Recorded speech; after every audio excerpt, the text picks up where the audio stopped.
Yo, what is going on, everybody? Sorry for being late. I just took a train back from a different town, and it took a while. This is hilarious. I'm starting an AFCON final stream in the 6th minute. I do have the game pulled up here. I did just see the Pop Gay save that Bunu made. Ridiculous. That would have won. That would have won the final right there. Honestly, if he would have scored, I probably would have canceled the stream. I would have canceled the stream because I would have been like, "Yep, Morocco's not coming back. That's over." I also haven't eaten really since lunchtime, so I got some pasta off screen that I will be eating. So I do apologize for that.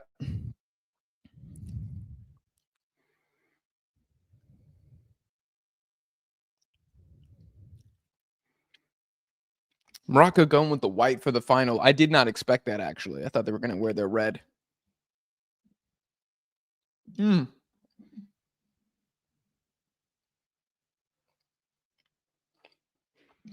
That's a suspect decision from the ref.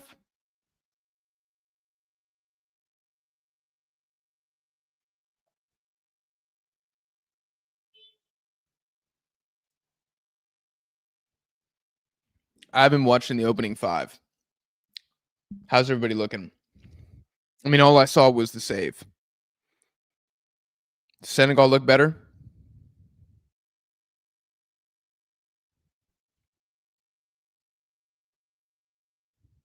Oh, Abde. Oh, my goodness. That's an incredible ball in. And it's cleared by Diouf on the other end. Oh, my gosh.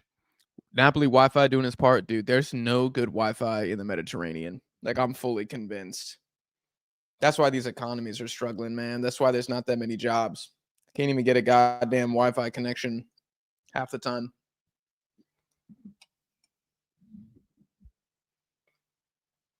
Peru has better Wi-Fi.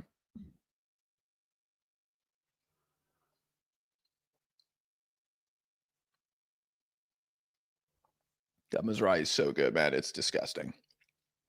What's going on, Eric?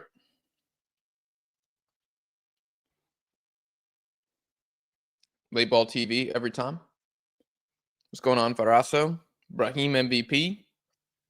Christian in the chat. Let's effing go.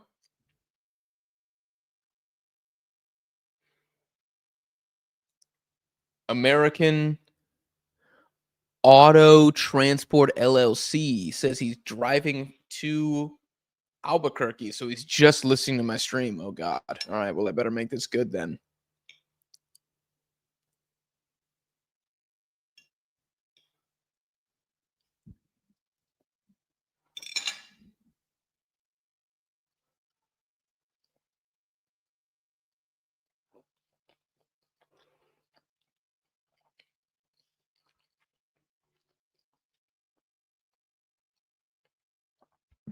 So the announcer just said that Senegal has played more line-breaking passes than any other team at the AFCON. And then he said exactly what my opinion is of Senegal. It's not very pretty, but it is highly effective. And they will gladly win this game 1-0, and they will not care. Sadio Mane gets fouled. El Anoui, I think, got him that time. Gonna need a big game from Idrissa Gana Gueye. I think Wilfred Ndidi was missed against Nigeria. Nigerians disagreed, and they were like, no, Onyedika was a beast. I thought Onyedika was good in the Morocco game, but like I'll put it, like he wasn't the main problem with Nigeria. But I do think having that leader, that calming presence there would have helped against how physical they were. Oh my gosh, here we go. Another foul getting called. Looks like a Gerd. Is that through the back of Nicholas Jackson? Okay. Oh no, Papa Gay. Are we going to see a fairly officiated game in this final? I mean, that's what you hope for. I'm going to be watching that intently.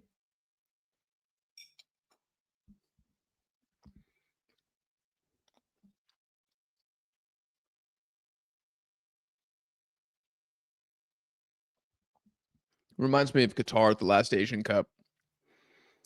Way too many people blame the ref for Qatar winning the last Asian Cup. Not true at all. Especially in the semifinal and the final. Absolutely not. They had another penalty against Iran that did not get called, and I believe they had one against Jordan too.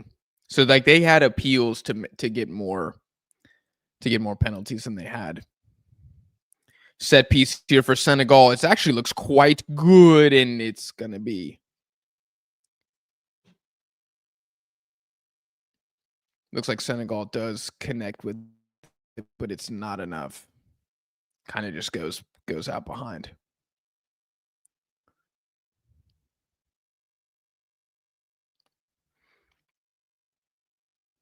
Mediterranean sacrifice Wi-Fi for food. That's absolutely correct. But at least be as good as Peru. I feel that's a fair request for me to make. You don't need to be Korea Wi-Fi, but can I get Peru?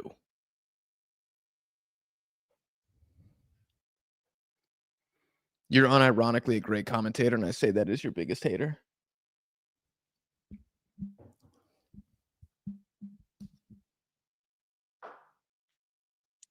Hold on, guys. I got to pass the salt.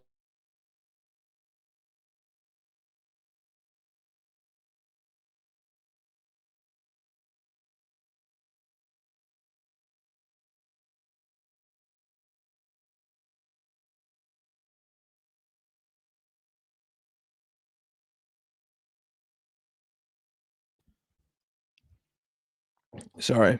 I share an apartment.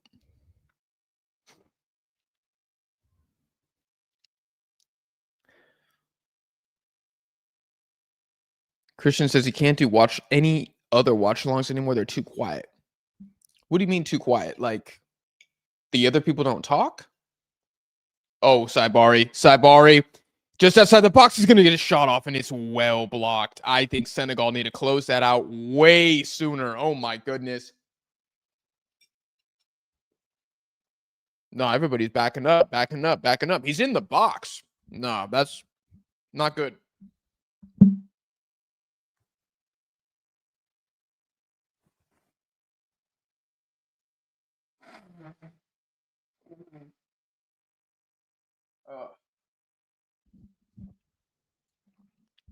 Jack, what are your thoughts on Nicholas Maduro? Not a fan. Personally, not a fan. I did not have his poster on my wall growing up. I'll leave it at that.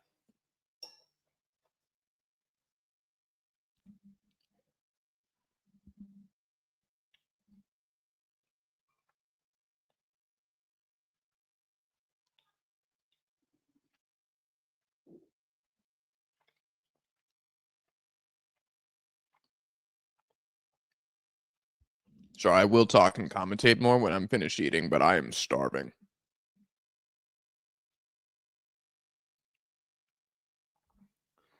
Senegal looking good. Njaye going up against Mazraoui, but there's, again, like every single freaking time, too many Moroccan defenders. He's got Messina, Mazraoui, Abde, and Saibari all defending him on the dribble. There's no space. Morocco have been so good at that. There's no space. I'm about to start calling them Straight Jacket FC. You can't move. Oh, Saibari wins it well in midfield. Oh no. This is what I'm saying, man.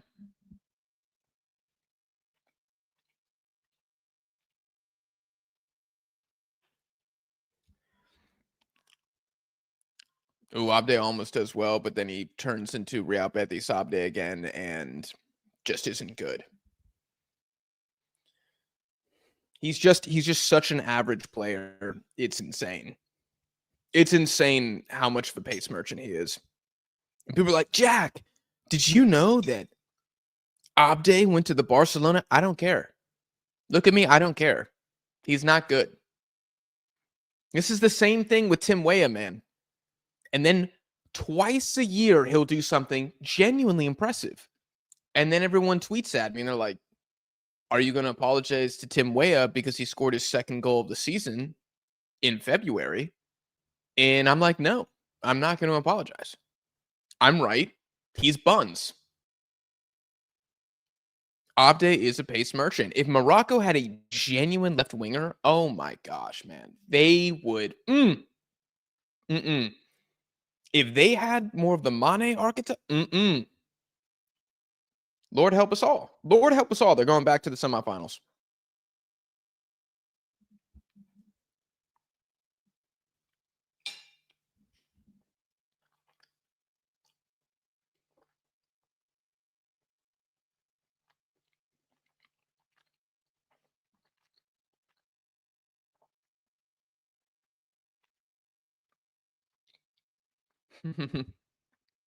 We need a Wi-Fi tier list. I will do a Wi-Fi tier list. Y'all, I'm this close to making a second channel. Just talking about traveling and where I've been. And I'm sick. Sorry, there's a foul, so I'm going to talk about this. I'm just so sick of the misinformation about Argentina, Greece, learning stuff about Naples. This is like day 4 in Naples. I got plenty to say. Hit subscribe to the travel channel. Saibari is strong leads to Atletico Madrid. That would be a give me Egang in. Egang in is better. I would take him. When you coming back to NYC in the summertime for the World Cup? A Nori is talking to the ref because of that off the ball foul. Hi, Moroccan here. I'm a little nervous. Monma 09. It's a final, man. I'm gonna say this to all the Moroccans here. Cherish the moment, man. Do you know how hard it is to make it to a freaking AFCON final? Like, this is. You guys know I'm a Mexican national team fan. I don't really get aroused when we make like a Gold Cup final. I'm excited, but I'm not like dreaming about it. And since I fell in love with the sport, I've been waiting for Mexico to make like a Copa America final. Because to me, that would be the equivalent of how Moroccans and Senegalese feel right now is Mexico in a Copa America final. And haven't gotten past the quarters, man. Never forget 2016 Centenario. I was so bullish on that team, and we got murdered in the quarterfinals. And if Mexico was in the Copa America final, I would be sweating. I would be sweating. It might be a silent stream because I'd be too nervous to speak. I might feel like that if Japan or Uzbekistan or Korea make it to the next Asian Cup final. And I will feel like that in certain games at the World Cup coming up. Especially, if any of my AFC national teams go up against like Europeans in the round of 32. I mean, y'all already know who I'm pulling for. Like, come on. I don't even need to say it. If Panama is playing France in the round of 32, y'all already know who I'm backing. And I'm going to be so freaking nervous because I will have Panama 2-1 winning in my prediction. Okay, Idrissa Gana Gueye has got a lot of time here, but too much time. And this is what Morocco do. This is what Morocco do. El Kabi plays it to Saibari, and it looks like Mendy gets a hand on it, but I think this is going to be offsides anyways. I'm telling you guys, this is what I said in the preview. Wow, El Kabi was late playing Saibari on Morocco, but you don't want to give Morocco that many opportunities like this, guys. If you watched Senegal versus Mali, that is all Mali did before the red card. That is all they did, and it almost worked 3 times. And that team does not have a single winger in the starting 11. Isenayoko is a beast. I hope that he leaves Alger, I think is how you pronounce the club name, and goes somewhere else because I think he's a stud. But they don't have teeth in that attack. Morocco have teeth. They will punish Senegal if they keep playing with that BS. It's the second time, or maybe the third time since I started the stream. So at least 2 or 3 times in the last 15 minutes, Senegal, little lethargic, little too lazy. They think they're playing Sudan still. They think there's a lot of time and space. Morocco don't give you that. And Saibari himself has won the ball twice.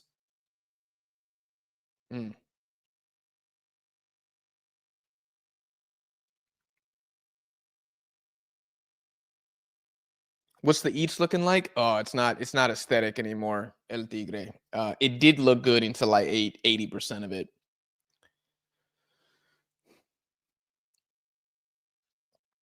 Oh, Akabi on the ground flopping. I do dislike the amount of flopping that Morocco does. I do dislike it.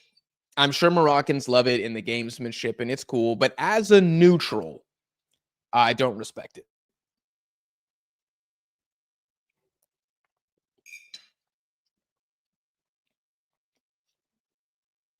I mean, that's pathetic from El Kabi. That is pathetic.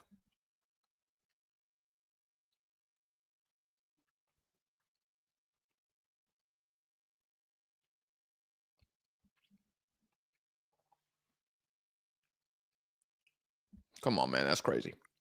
I am in Italy now. Yes, I'm in Napoli. Who do you predict to win the game? Based on how it looks right now, I think Morocco will win because I'm very concerned about Senegal playing out. See, look at the press again. Look at the press again. Diouf on the ball now. Diaz backs off. El Khanous backs off. And here we go. The second the CDM receives the ball, look what they do. See, it's going to go. Okay, now the CBs are hitting into each other. Ball in. That's what you need. Njaye, great ball.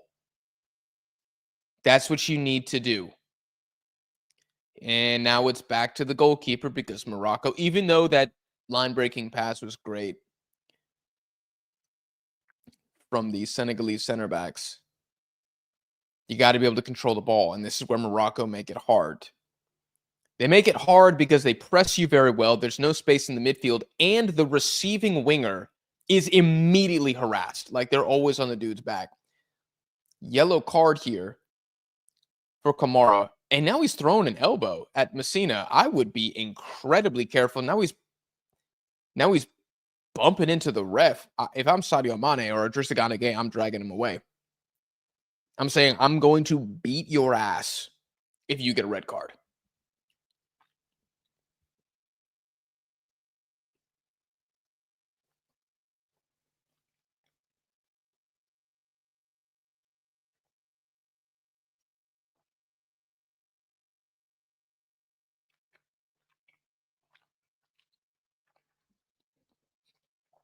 Maybe a bit of inexperience there from Kamara. Huge upcoming African talent. I think he's at Monaco.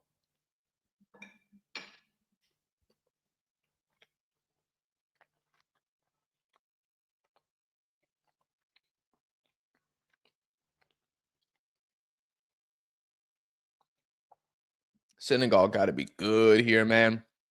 Anybody in the chat like am I Uzbek? Kind of.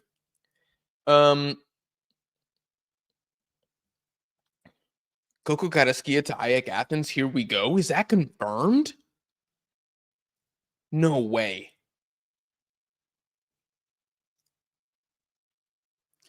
Monma, there's a bit of embellishment. He's saying Moroccans don't flop. I'm not saying you're as bad as certain national teams. Okay, but there's some embellishment that happens. I'll point it out next time we see it. If we see it again in this final, I'll point it out to you.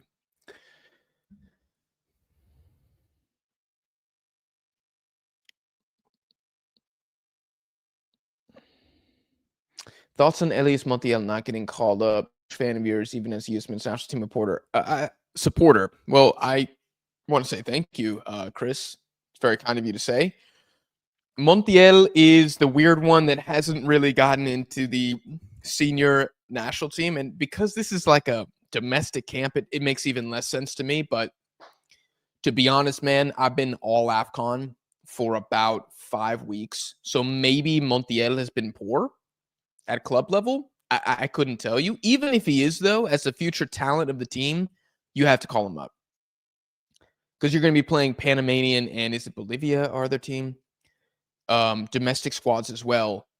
Put out the freaking young kids to let them ball. Anyways, let me get back to the game here. Mane on the ball here. El Khanous, who is basically turned into a CDM this tournament, concedes a foul, but Morocco's okay with that. Not enough for a card and very, very far from the Moroccan box. So this will be tough to put in a threatening set piece.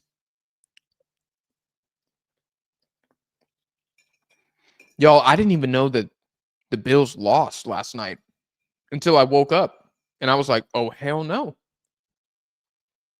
Not Josh Allen. Also, that third place game was pretty rough. I mean, I guess as third place games go, it wasn't that bad. Nigeria clearly better.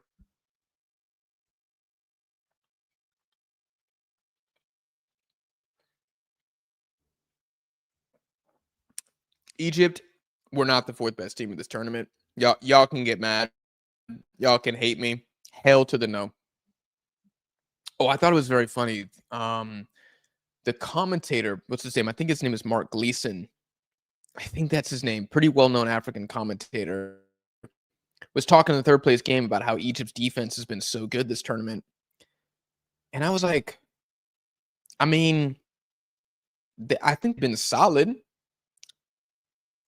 But he was like, yeah, 1 goal conceded against Benin. 1 goal conceded against Zimbabwe. 1 goal conceded against Senegal. You know, it's been a very good defensive display. And I was like, that's fair. You did leave out the game where they conceded 2 against Cote d'Ivoire. And honestly, man, I think they lucked that result. I think they lucked it so bad.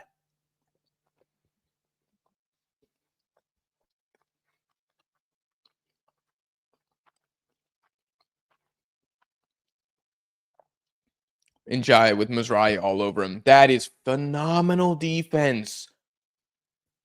Team of the tournament. And it's not even a debate. There's nobody even touching him there. Team of the tournament. It is unbelievable. I mean, Manchester United should be talking about how they got the best fullback in the league every weekend.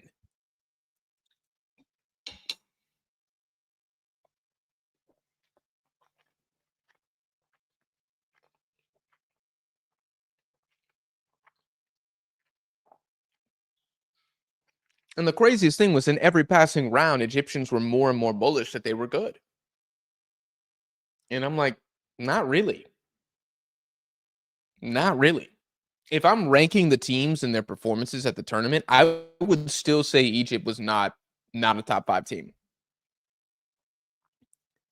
After match day 2, I had Egypt as the 6th best team, I think. Maybe 7th. I would finish them as the 6th best team of the tournament. They finished in 4th, so they overperformed, according to what I saw on the pitch, which is a good thing. But they're not a top 4 team of this tournament. They did not look like that. Really good shield from Bunu there. What a freaking beast, man. Hasn't had much to do, but already made a big save in this final. Bo Nix broke his ankle too. Crazy.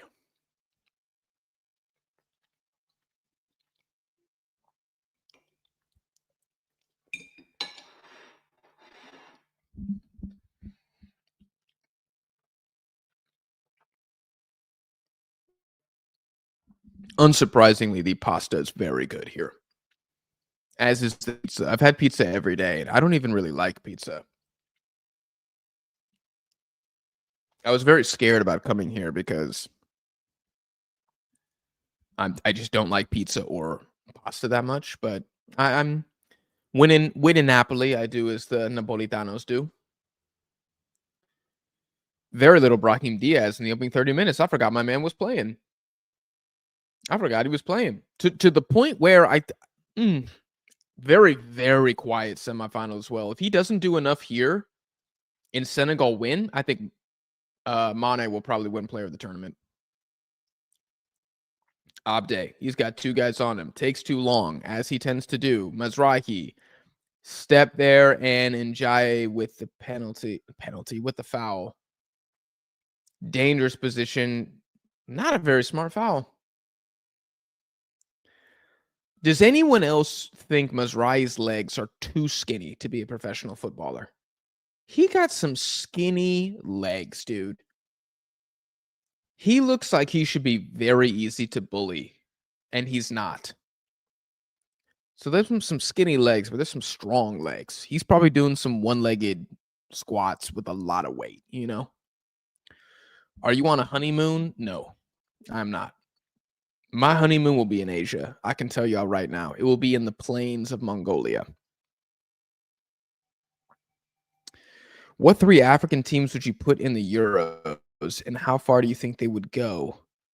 Well, I would put Senegal, Morocco, and Nigeria right now, or Cote d'Ivoire. Those would be the top 4 teams that I would put in, and I think all of them would make it out of the group. 3 out of 4 would win the round of 16 game. 1 would win the quarterfinal, and we'd have a semifinalist, I think. Maybe 2 semifinalists if there's an upset elsewhere.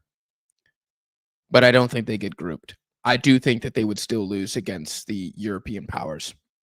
Most of them. Like Nigeria is not going to beat England right now. The only teams that could beat England are Senegal and Morocco. Cote d'Ivoire could not as well. But I think Cote d'Ivoire, if put in the group with Albania, Croatia, Cote d'Ivoire, and who would be another team? Switzerland, is that a realistic group? I think they would make it out. But when they played a France, Spain, Portugal, that's when it would get really tough for them.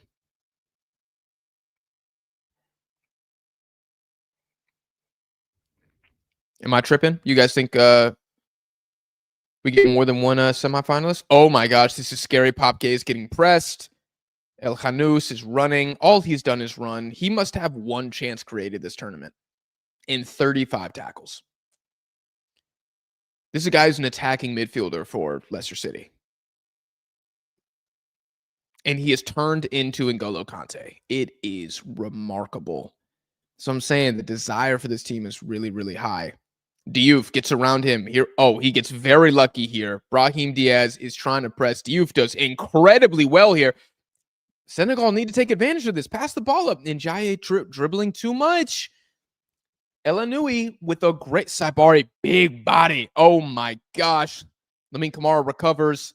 It's going the other way. It is very physical. It's a great spectacle. Saibari with a filthy back heel, giving the crowd a little something. Few opportunities in this game. We are seeing why Morocco are so freaking good. Look at the press and look at the organization, the structure. Rare win back for Senegal here. Yeah, Morocco might be, if I'm going best defenses in the world right now, I still think Ecuador is number 1. We must place Morocco in the top 3. We must. There's no way to leave them outside. Because the press is so good and the interceptions, the anticipation is so good. It happened against Nigeria too, where even when Alex Iwobi, because he's a beast, even when he would find those moments, those passes, it would be intercepted. Aguerd would step up. Elanui would drop down, stick a leg out. Just constantly with these guys.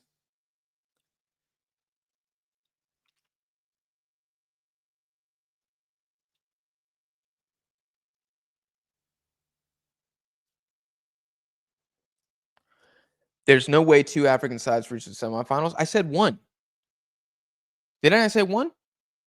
I said all make round of 16. Probably 2 make the quarterfinal, 1 makes the semis, I think. I don't think 2 would make the semifinals. So if I said that, I misspoke. I do not think 2 teams make the semifinal.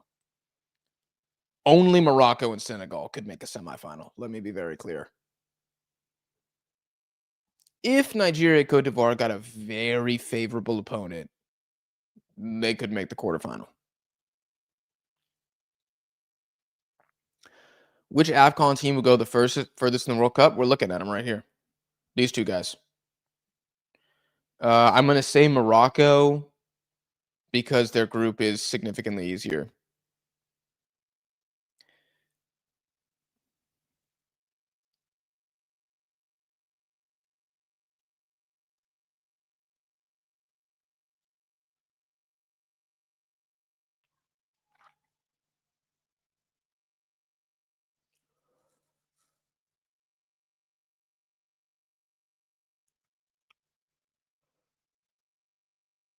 Okay, is Ismaila Sarr going to come on? Ndiaye is limping off. Looks like Elanui fell on him. The brightness on my other computer just went down, so I'm hoping I'm not on low battery. We're almost at halftime, so I am gonna have to step aside for a second to make sure that we don't die midstream.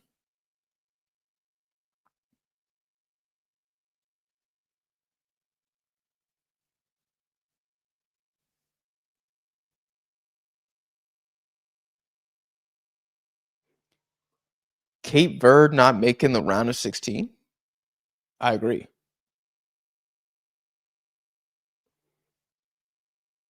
I did not say Cape Verde. You must be responding to somebody else in the chat. Oh god, I think the computer just died. Hold on, give me a second.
Oh, okay.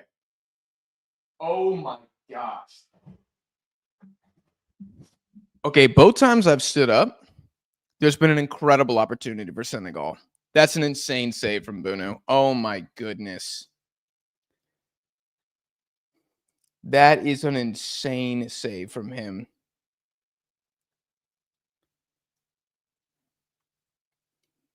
Wow.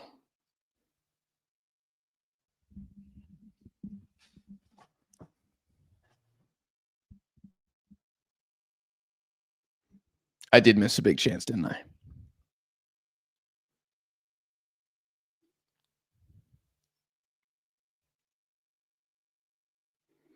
Who's the worst team at the World Cup? Suriname, Cape Verde, or Jordan? Bro, putting Jordan in there is crazy disrespectful, BC. That's crazy disrespectful.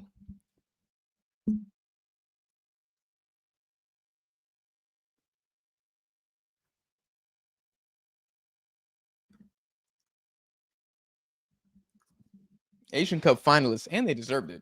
100% deserved it.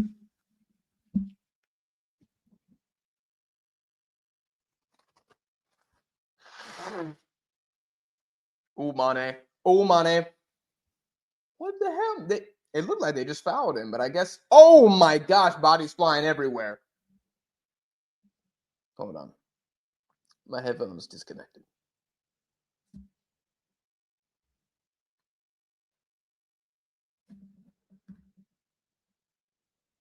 Okay, we're back. We're back. Gosh, that was a huge opportunity for Senegal, wasn't it?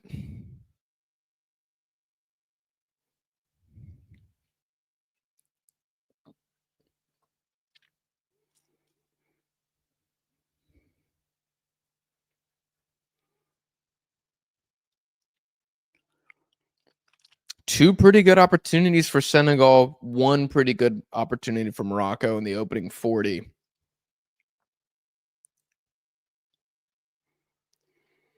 Jordan are a lot better than most people think. Actually, they're a very good team. Like they are actually pretty freaking good. Tough to beat. Very scary attack. They'll be frustrating. They did not get an easy group. If they got an easy group, everybody should be feeling very bullish about them. Jack, a USA versus Mexico final is better than any other tournament. This is such a good ball. Unbelievable ball in.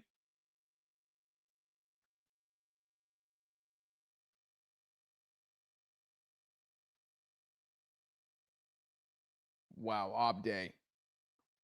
Very good ball. And I think it's a Garrett who goes up and just misses it. He does. Goes off the schlong of one of the Senegalese center backs. Oh, my goodness. Oh, my audio sucks. Did my audio suck?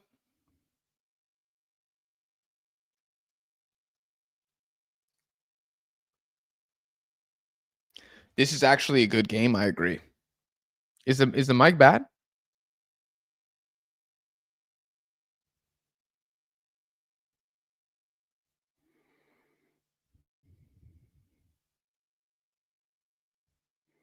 Nobody else has said that, so I'm just going to continue.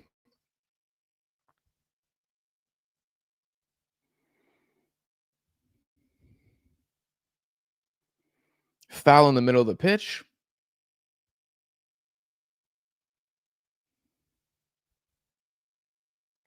Germany's never beaten Curacao in a major tournament. That is true.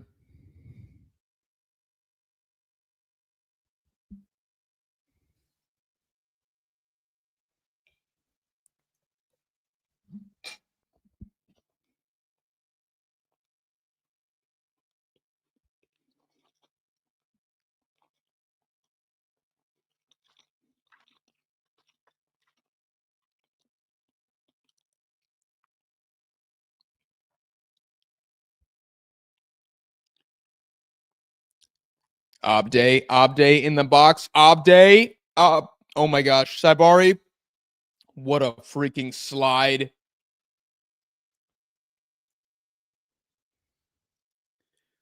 Morocco, they're trying. Not a lot going down the right side. Diouf, great freaking tackle. Oh my goodness. High level game right here.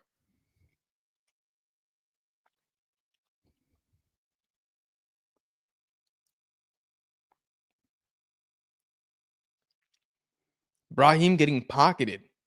Something that we're going to have a discussion about.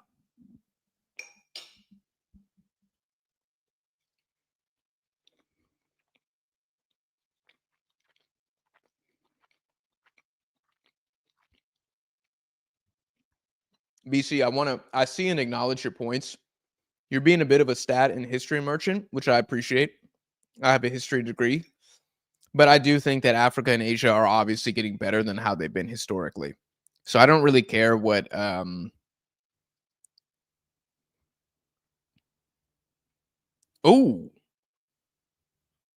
think Kamara gets kicked in the face.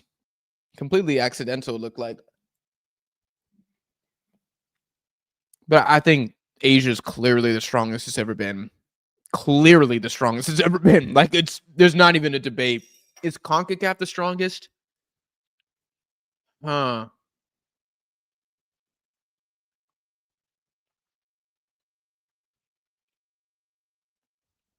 I mean, the States and Canada are pretty freaking strong.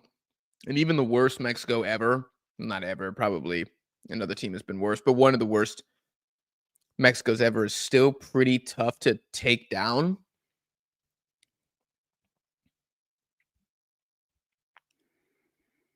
In Africa, I'm not educated enough to say with my chest that Africa is more stacked than it's ever been. But what I can tell you is that the exportation and the development and the naturalization of African players is getting better. So whether they're born in Ghana and go to Right to Dream Academy or something, or they're born in Paris but then naturalized to play for Ghana or naturalized to play for Cameroon, Africa is getting stronger. Like, I think we are seeing a new era of football. And we will see if Europeans continue to dominate. We'll see if South America continues to dominate. And when I say South America, I'm really talking about Argentina and Brazil. I mean, we will see what Colombia and Uruguay and Ecuador, teams that I like and respect, can do consistently now at the world stage. Nicholas Jackson, ball down, Mane in the box. He takes a touch across. Oh my goodness.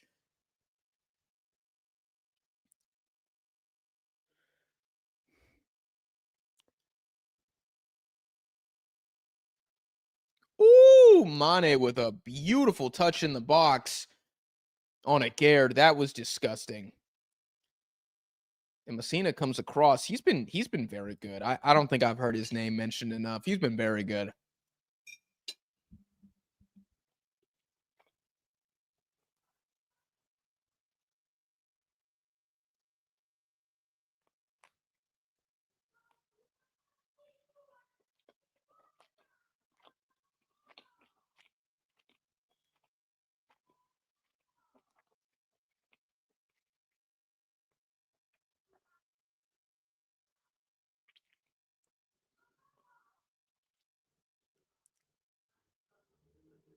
God, every freaking corner kick at the AFCON takes so long, though.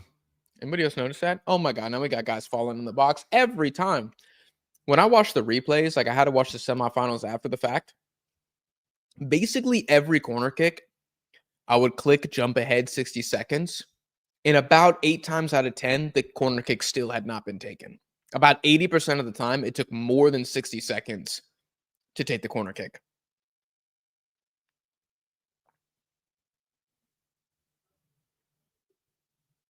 Ball comes in. I don't know what's happening there. It's just kind of bouncing around, gets cleared.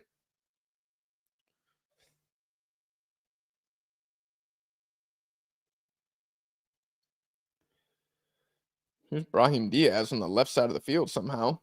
He gets it back. He has not had a ton of impact yet. Mizraoui been freaking beast. Brahim Diaz dribbling away from Njaye. He's looking. Crosses the ball. Agaird's chilling. Ref's probably going to call this quite soon. Got 40 seconds left until halftime.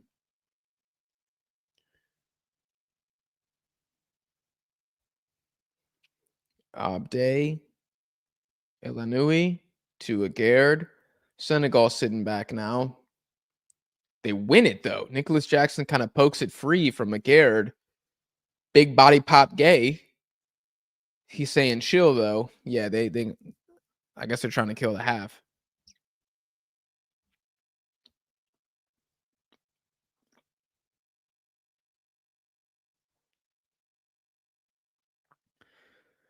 They go for the long ball, but there's... I mean, I don't know if Nicholas Jackson is that guy for that scenario.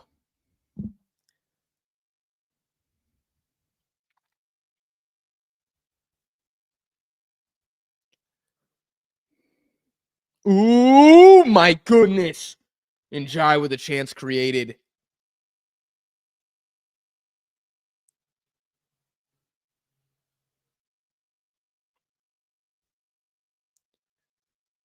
Saibari, oh my gosh, great block. Ooh, Saibari's got a couple chances, probably like 3 good chances. Top of boxer in the box. Abde, ball across, it's blocked. Mendy. The ref's going to let him take it.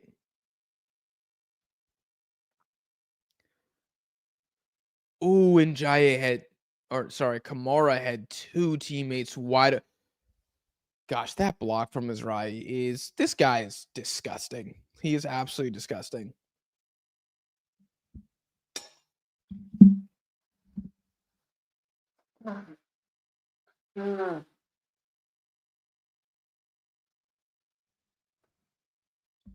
Sorry, guys, it's winter here.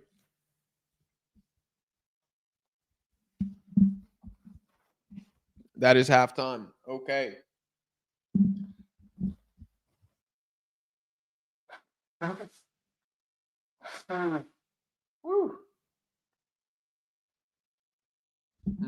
Probably should have hit mute, but it's okay.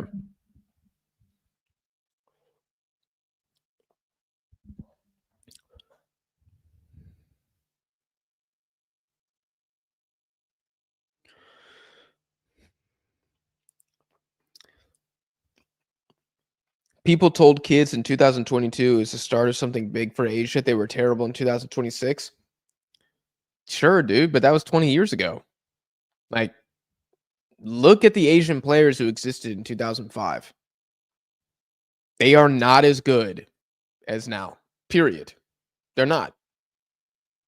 So I know this probably sounds like people who say the stock market is gonna this year it's gonna crash, or whatever, or like Bitcoin, it's gonna plummet finally, and they just keep saying it over and over and over again. I don't want to speak or defend those people because in 2002 I was 6 years old and I didn't know about the future of Asian football compared to the European future. Or I didn't know how good African football was. I was 6. I can tell you that now I do feel like, based on what I've seen since I've grown up, that Africa and Asia have more talent than they've ever had since I've been alive. And with Asia, I can guarantee it is the most talent that has ever existed. I don't know enough about Africa to say that. Even CONCACAF, I'm kind of on the fence. Like, there were some Mexican teams, early 2000s, 90s, that were pretty beast mode. But I mean, USA is more talented now than they've ever been. Canada is clearly more talented now than they've ever been. Panama is more talented now than they've ever been. The problem is not that, or I should say, it's not that African teams like Morocco or Senegal are now better than European teams because they've gotten better. But Europe is suffering from diminishing returns. Europe and teams in South America, this doesn't apply to Peru, but it applies to Argentina. You can only get so good. You can only get so much better. If the cup is 96% full, it's going to be really hard to go from 96 to 97, and you might not even be able to tell the difference. Whereas if Asian football starting at 40% and African football starting at 50%, them catching up also does not guarantee they're going to start beating the crap out of European teams, but it does mean that those games are going to become more competitive, and we can realistically assume we will see more Asian and African teams win at the World Cup. That's what it means. Europe is still the pinnacle. No one's going to argue that Asia is better than Europe. That's ridiculous. No one's going to argue Africa is better than Europe. It's crazy. Do Africa and Asia have more good teams than CONCACAF or CONMEBOL? Well, CONMEBOL is 10 teams, so it's not really a fair matchup there. Yes, they are more competitive continents, but they haven't risen to the level of the European elite. They have risen to the level of the European mid. Like, if you think Albania is winning an Asian Cup, I'm just going to strongly disagree with you. If you think that Poland's going to win an AFCON, I don't agree. I don't think they're good enough anymore. Maybe there was a time when Poland could have won the AFCON because African teams were weaker. So it doesn't mean that there's going to be this huge shift where 2030 World Cup, 6 out of the 8 teams in the quarterfinal, African. I don't think that's the Njai miss that's going to haunt him for the rest of his life if they don't win. It's not going to be a huge pendulum swing. It's just going to be an evening of the playing field. And Europe still might prove that they win more games. They're certain. I mean, to have the depth and the world-class players that European teams have, Africa and Asia are still a very long ways away. You don't just produce Lamine Yamals. You don't just produce strikers like Harry Kane. That doesn't just happen. That is like a complete dedication to the football pyramid and a level of infrastructure and guidance and structure that doesn't exist yet in most of Asia and Africa. So that's how I think we need to look at it. Not that Africa's surpassing Europe. That's ridiculous.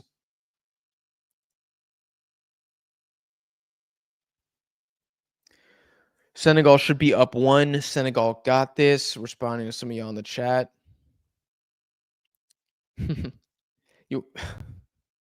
Jack, how would a Mexico versus Morocco game end? Probably 1-0 for Morocco. I don't think that Mexico would get killed.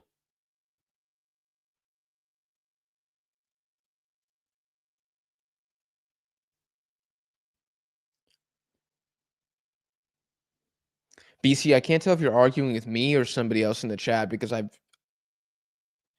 not sure what 1966 World Cup has to do with what I just said. Did you see the Asian Cup under 23s? I did not. This game is stressful. I'm quite excited by it. The stadium is beautiful, man. Are you guys seeing this? It's a complete work of art. It is so good. As a Mexican, I fear U.S. will dominate CONCACAF in the near future. You should. I worry about that as well. Do you agree with this take? Morocco is the first non-European or South American team to legitimately make the semis, because when USA made it, it was just 13 teams and Korea ref was sus. No one gives a shit about what the USA did in the 1930s. And yeah, the Korea one was sus. So it's like the first underdog team to really make the semifinals. Well, I don't know. I shouldn't say that. I mean, were Turkey an underdog in 2002? I mean, I wouldn't say they were like a top 5 team. Again, I don't know the exact footballing power ranking in 2001 because I was 5. But that was probably a great story. I think we've seen really, really good stories. So maybe if we're just talking about African or non-CONMEBOL UEFA teams, can we call them the first legitimate semifinalist? Why not? Why not? Yeah. I mean, I don't know why you would take is anybody saying that it's an illegitimate semifinalist? Do people think Morocco like cheated or something? See, I have beef with like how Croatia does it every time, where they just penalty shootout, penalty shootout, penalty shootout. They don't actually beat anybody and they just end up in the semifinals. A little weak in my opinion, but I'm a Croatian hater. I don't think there's anything you can say about Morocco's path. They also took down Portugal and Spain. I mean, it was not an easy path. It was really, really tough. Italy will struggle to win the AFCON. Yeah. Italy doesn't win the AFCON. We might also argue that European mid is getting weaker. I'd have to really think about that. If the European mids are getting weaker, I think some are getting weaker, some are getting stronger. Poland were peak in the 70s and 80s, to be fair. See, there we go. I'm unfamiliar with the full history, the encyclopedia of Polish football, but I believe it. I mean, they've had good performances at the Euros before and the World Cup. Not one team from the AFC would qualify out of South America, but y'all not ready to hear that. Will, you know that I have nothing but respect for CONMEBOL World Cup qualifying. I think it's incredibly tough. I know people don't like the format, but I kind of like it. I think the expanded really ruined the drama with it, but I love the format. Just run it up one big ass table. Everybody's going to play each other twice. I love it. I do think Asian teams would make it out, though. If they got to play half their games at home, I do think Asian teams would make it out. This is the first time I've seen a country celebrate another country's achievement. Algerians are cheering for Senegal as if it was their own country. Well, I don't think that they like Morocco very much, so I don't know how much of that is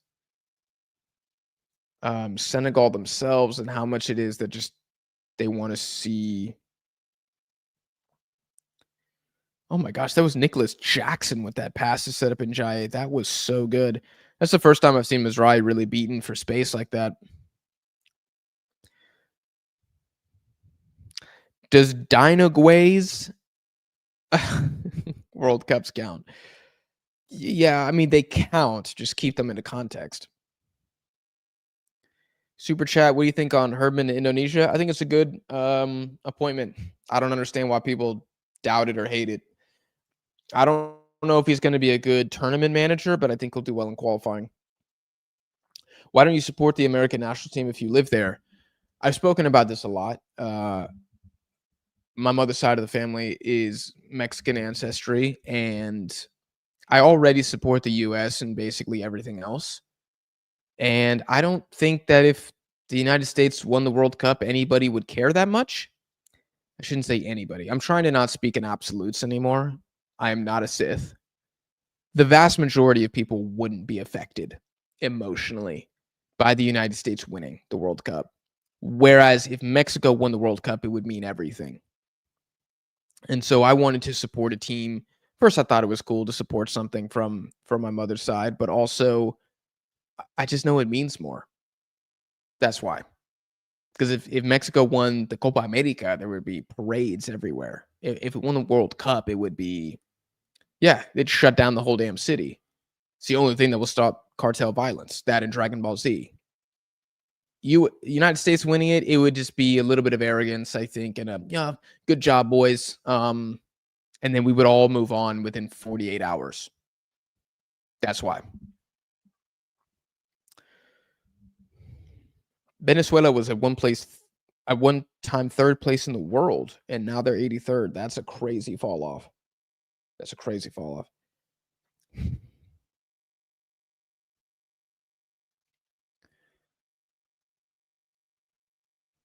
Let's be honest, Turkey may be in UEFA, but they're an Asian country. They should count for non-European South African teams to make the semifinals. Half of my Turkish friends would agree, and the other half would be deeply offended with what you just said. Who will win the 2018 CONCACAF teams versus the 2018 AFCON teams?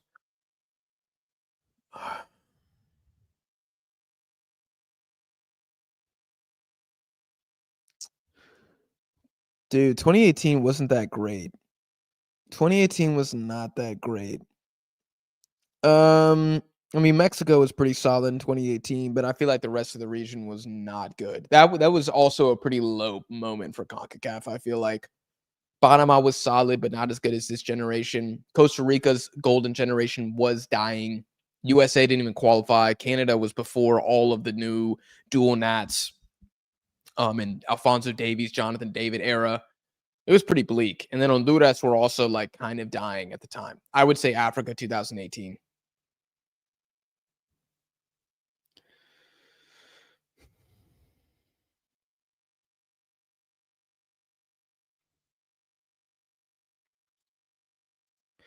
Super chat here. What would you say if Italy again failed to qualify for the World Cup for the third time? Who is responsible? The Italians for how they treated Balotelli.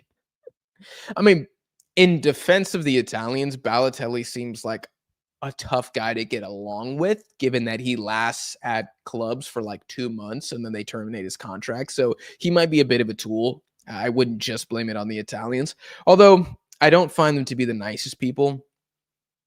Anybody who's been to both Greece and Italy knows that Greeks are 10 times friendlier than Italians, and it's not even a debate. And if you think it's a debate, you've never been to Athens. And you've probably never been to Rome, because my God, everybody's an asshole there. If they fail to qualify for a third time in a row, we're going to have a great discussion on what that means, why certain teams are able to win their continental championship but cannot qualify to World Cups for so many years in a row. And then we'll talk about Italy's standing amongst the UEFA elite now. I think we'll look back at the 2020 Euro as the swan song of Italian football, perhaps.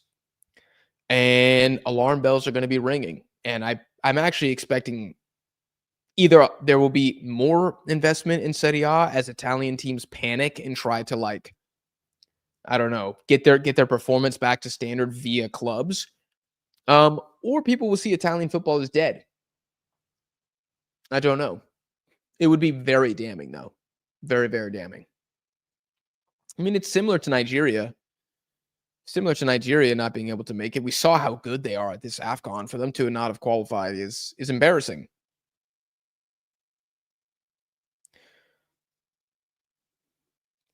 What if USA come out and pound Paraguay in the first game? What's to be said about that? It's a great win. If anytime a CONCACAF team beats the crap out of a CONMEBOL team, not named Bolivia or Venezuela, at a major tournament, it's a statement. And it's a positive mark on the region. Another feather in the cap. And then, of course, we move on because there's a lot more work to do. But that would be a big freaking deal. And I think Alfaro's sweating because some people think he failed in 2022 with Ecuador.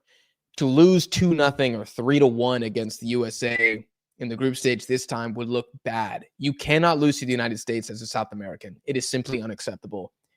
And the people will not accept it. It would be an amazing win. A thumping of Paraguay, an amazing win. The game is about to be back, by the way. Texans, Patriots, who you got? Harold, I don't have a clue, man. I'm going to say Texans because I hate the Patriots. Morocco play haram ball the whole time. You can't lie. It's not illegitimate, but it's crimes against football. It's not inspiring. It's not full haram ball though. It's not full haram, but it's medio haram. It's half haram. Next World Cup underdog. Underdogs to do really well. Huh.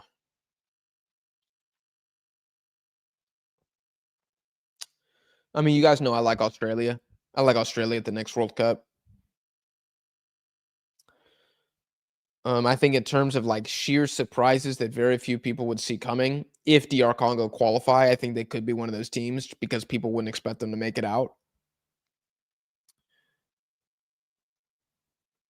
And, you know, maybe ironically, Paraguay, which is funny because they're in the same group. So it's going to be hard for both underdogs to do well if they're in the same group. Great defending by Mazraoui again. I'm getting sick of seeing this guy just make good tackle after good tackle. It's starting to piss me off. No way you're Unk. I thought you were like 23. Nah, man. It's just skincare. That's really all it is. Skincare and a lot of red meat. They tell you not to eat steak. It's a lie.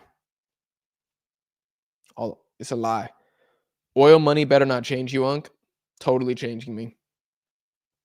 I'm telling you, the second that the Qatar FA approaches me with a $10 million contract to coach the national team, but to also wear a Qatari traditional garb on the podcast, you're going to see it next day.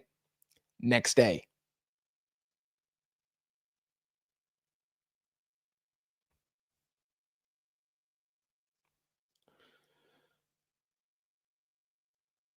I think European top tier is so deep, European mid cannot catch up. That's a possibility. Oh my gosh, I'm 10 minutes behind in the chat.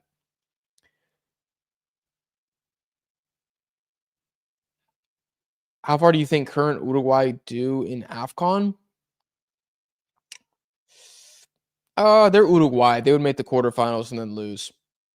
They'd probably play a Benin or something, scrape by in the round of 16 and then lose in the quarterfinals. Would it be the biggest bottle job ever if DR Congo failed to qualify for the World Cup by New Caledonia if they surpassed Jamaica and they were semifinalists in 2023? For me, yes. We're approaching biggest failures of all time at that point. Absolutely.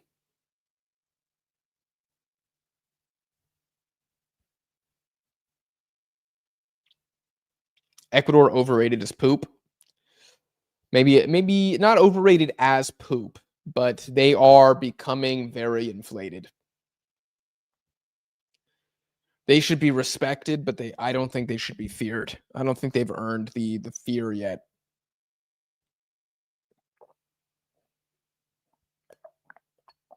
In a group stage, especially in a knockout, I kind of think they should be feared because of how tough they are to beat. I mean, it's Croatia, man. They could pen their way to a semifinal. They really could. I don't think they're as good at penalties as Croatia, but it's a possibility.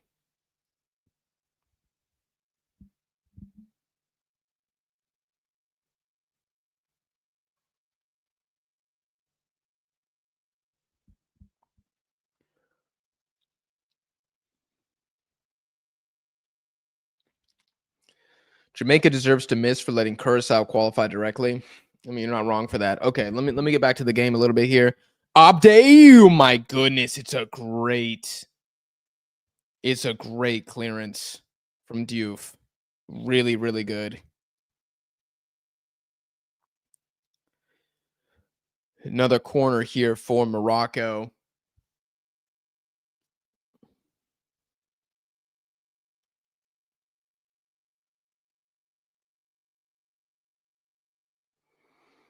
Hakimi, do we see a magical set piece delivery? It looks pretty freaking good. Oh, it's just like 2 inches too high. Saibari on it. Saibari, is he, Chad, is he 10 pounds overweight? Diagonal ball. Mane wins it. They're going to give it to Morocco. I do think the second touch actually went off Hakimi's head. Chat, Saibari overweight? Damn, Elanui kind of stole my goatee. What the hell? You don't have to pay me for those image rights. Ball comes in. Oh, that one looked delicious. Messina can't quite get to it. Abde, he's dancing. He's dancing. He wants a shot. He's going to leave it for Saibari, and it's blocked by Njaye. I think Senegal deserve as much respect as Morocco, and Senegal should be feared in the World Cup. They definitely do deserve the same amount of respect. Oh, Saibari. Ooh, he did well there.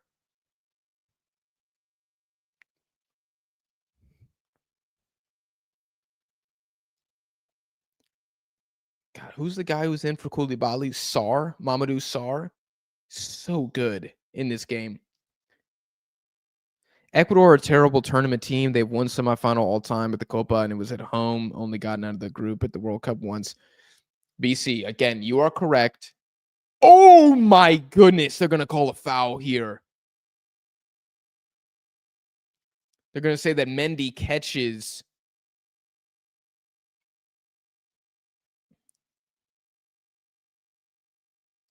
Abde hits the ball by him. Mendy brings him down. Dangerous free kick. Man, Diouf's been good, man. He's been good. If there's anybody pushing Mazraoui for left back of the tournament, it's Diouf, but I don't think he's going to do it. You got Mazraoui in there. BC, I hear you, but again, this is the most talented Ecuador's ever been, like by a mile, and it's not even close. So historically, yes, they've been terrible, dude. Horrific. Ecuadorians will tell you that. But I tried to judge this team based on how good I think this team is versus how good has their crest performed at tournaments throughout time. Abde is going to dummy it here. Hakimi, ball in, off the ball sack of Njaye, and it's out. That must have stung, let me tell you. I'm 29. Prepare the headstone. Yes. Unk out here body shaming? 100%. Body shaming works, guys. You damn right I'm body shaming. I'm body shaming y'all at the subscriber meetup. 100%. I'm gonna say, damn, dude, you eating a salad lately? You got that Saibari body right now, dude.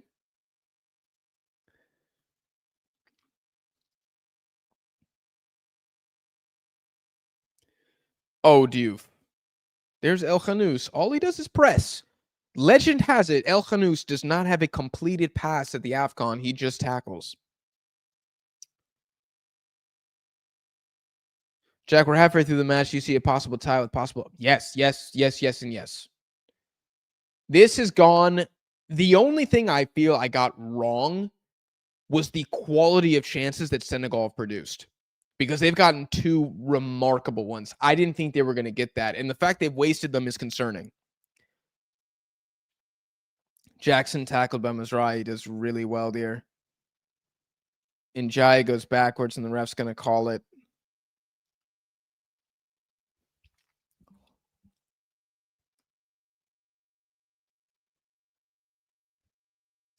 Ecuador has zero football history. Yeah, but that's okay. Everybody had zero football history at some point, and then it got made. It's okay. History is cool, but like I wonder. Okay, there's a foul, and they're gonna look at this, so we can ask you guys. Would you rather be? I need everybody. Unk pushing 50. Oh my god, 29 and 5'4". Oh my god, y'all hate me.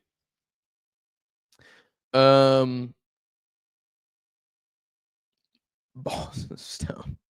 Unk body shaming being 5'4" is crazy. Hey, it still works. It doesn't matter if I'm 5'4" or 6'4". Body shaming still works. Connor would never body shame. That man is a bigot. He would absolutely body shame. He'd body shame a woman. Are you coming to Rome? If so, we can meet up and body shame each other. That's pretty cool that you're in Rome. No, I'm not, dude. I did not have a lot of fun in Rome. I am going to Florence instead, but not Rome this time around. I'll make it back there someday because I'm a history merchant, but not this trip. Okay. Chat, let me know. I need everybody to let me know in the comments. Would you rather be a team like Ecuador, minimal, and I'm talking barely any history, but a very promising, strong, and young generation that looks like it's set for the next decade?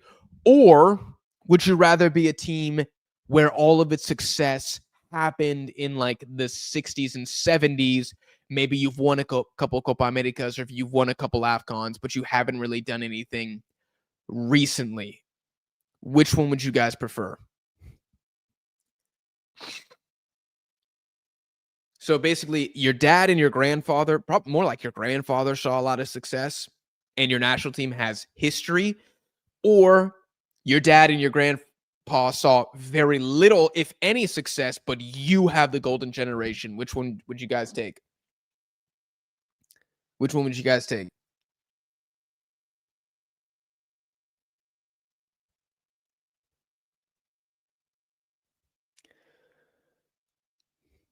I'm basically 80 years old, yeah. The former. JR saying he wants history.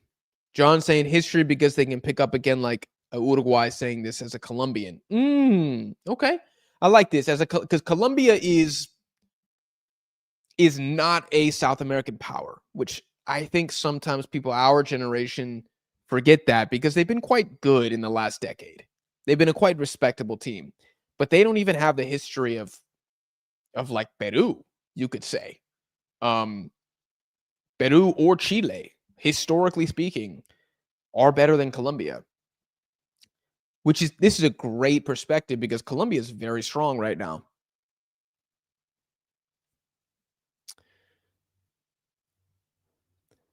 Jesus says golden generation now. Will says dinner with the history. History is cool. It's really cool to be like, my national team won a bunch of stuff. It is cool. Oh my gosh. Morocco attacking here. Oh my goodness. Oh, how does Okabe not score that?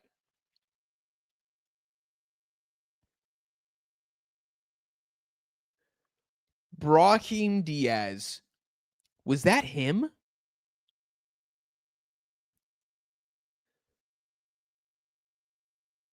No, it was El Khanous. Oh my gosh, his first pass of the game. Okabe has to score. Okabe has to score that. That is ridiculous. No Jay says, give me current promising generation. I'm selfish. Now, history because I'm Kuwaiti. There we go. So Ahmed knows his team has fallen off. Fallen off completely to the point where they're never coming back. So he knows the pain of having to go to the history book to see his national team winning anything.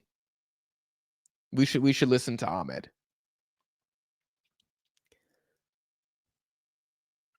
History is important. It is. Farasso also says I'm selfish as hell. Give me golden generation. Nostalgia bias versus recency bias. I guess. A little bit.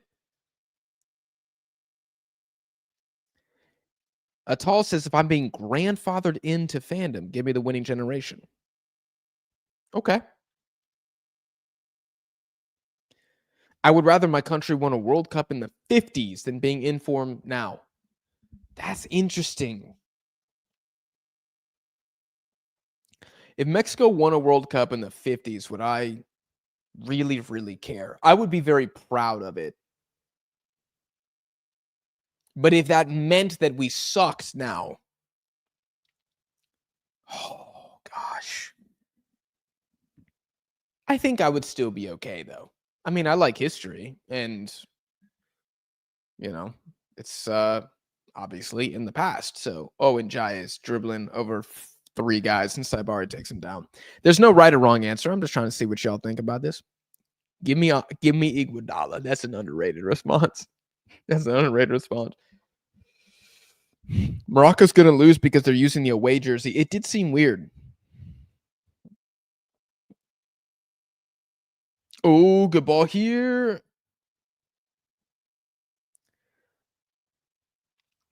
Nothing there. Nothing there. Not enough there, I should say.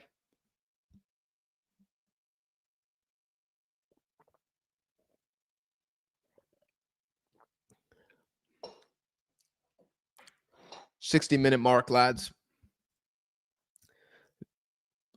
That would have been a completely disgusting assist to win the game on. Objectively speaking, that would have been disgusting.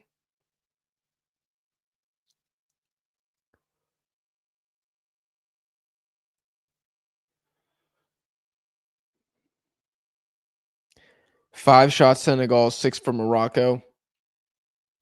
Doesn't feel like 6 for Morocco, but I guess maybe 2 of them have gotten blocked. That's pretty good, guys. That's pretty good for an AFCON final between these two teams. I mean, we're doing well here. We got 11 shots in 60 minutes, 3 great opportunities. We're getting a great opportunity every 20. In an AFCON final, that's pretty good. El Khanous just whips the ball up to absolutely nobody, and Diouf wins it. Here comes Mane. Here comes Mane. Senegal need to get more numbers up, though. Mendy. Back to Sarr. Back to Idrissa Gana Gueye. Idrissa Gana Gueye. Down to Pop Gueye. Diouf. Pop Gueye again. Nice passing sequence from Senegal. Bring the ball up, bruh. Bring the ball forward. You can see the Moroccan front three just kind of rotating. There's Brahim Diaz with a little bit of press. Mane's on the ball now. He's got El Khanous on his butthole. Bad giveaway from Diouf. Brahim Diaz is there. He plays it very unselfishly to El Kaabi, and it's a great block. Oh, my goodness. Very selfless from Brahim Diaz. It's a poor turnover from Diouf. I think he's been a stud, though. It's a very good ball. And it's a great block from Sarr. And I don't...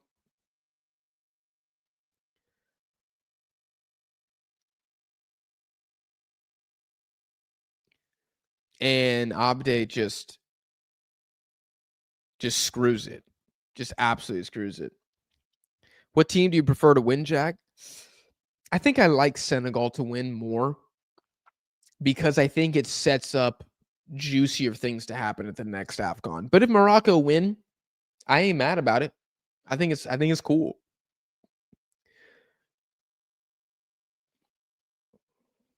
I'm trying to think if anybody won that would have made me upset.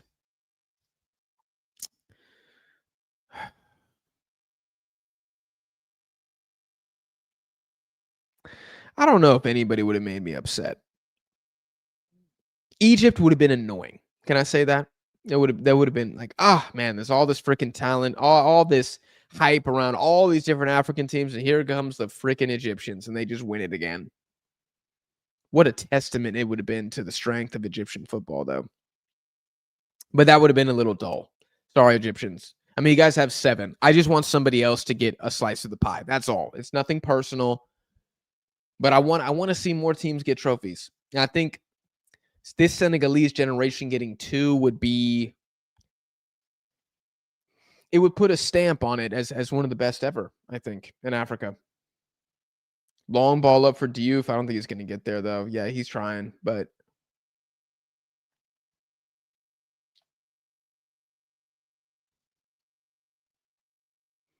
I think what it would mean for Morocco is difficult to put into words.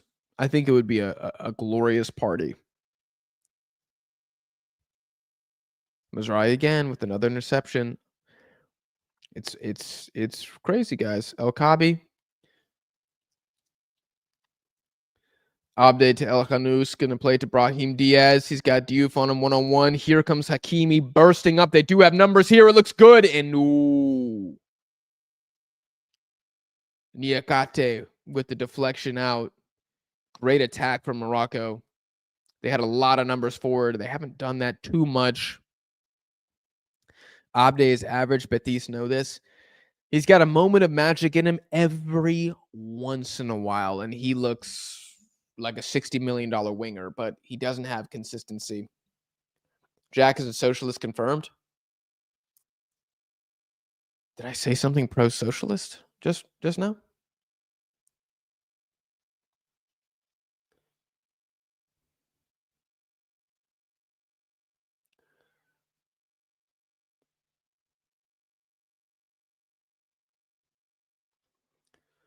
Hakimi ball in. It looks good. It looked good. I think Niakate got there.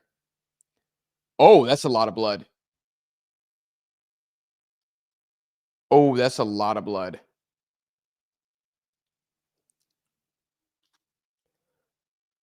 Damn, that's a lot of blood. Oh! Oh! Inui and Diouf clash heads. Oh, that looks so painful.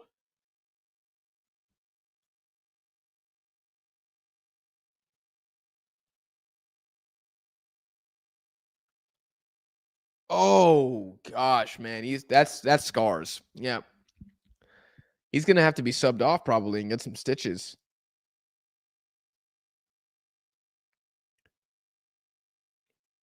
That was a lot of blood. That was a lot of blood very quickly.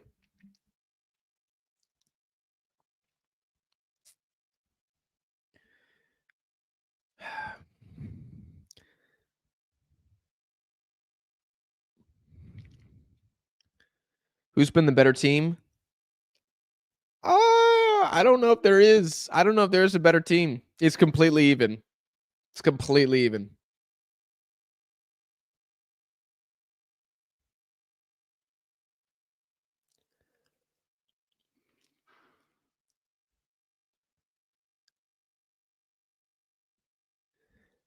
This guy's right here is why when I play pickup, if there's a cross coming in, I barely even contest it unless it's coming like right at me. But if I can't tell if there's someone behind me, I'm not jumping up to, because imagine I get my head busted open playing a pickup game trying to clear a cross.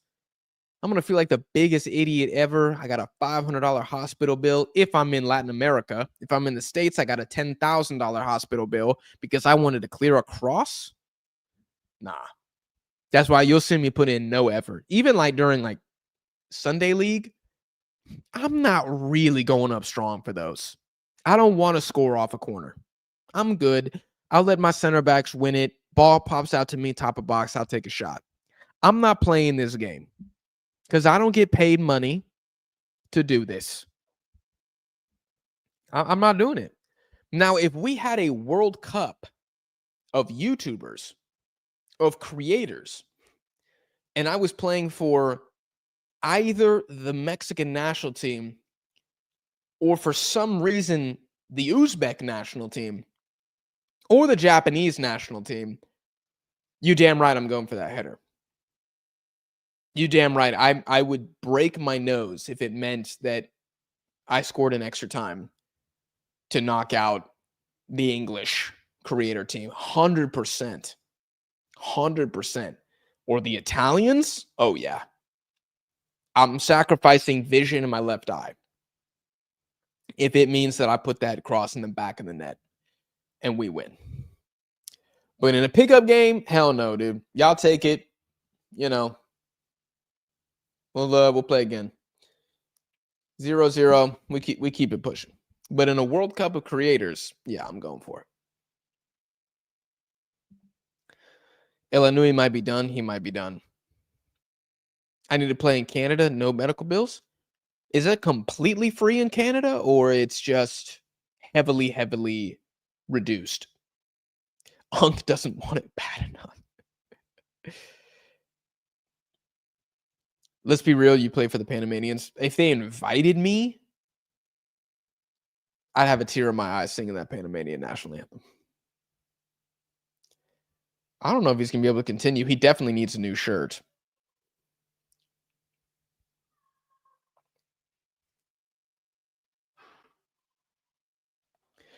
I did not watch any Asian Cup U23, unfortunately, but I did see China beat Uzbekistan. I'm telling you, man, these Chinese kids, man, they're cooking something in Beijing.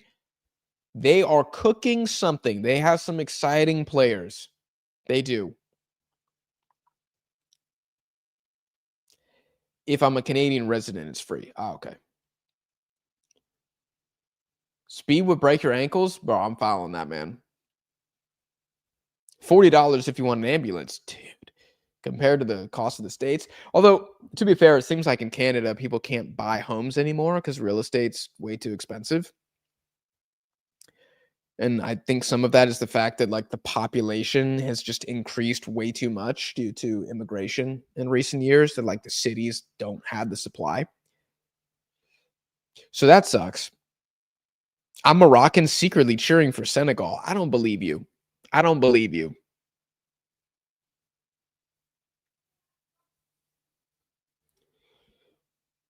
That's America where people can't buy homes. BC, I'm pretty sure Canada's even worse. I think it's even worse there. At least in like Toronto, Montreal, Quebec. Maybe out in Saskatchewan, it's not that bad, but from what I've heard, I could be wrong. I haven't been to Canada in a really long time. All right, now that this is going to take a while, I need to charge in my laptop. So give me 1 second.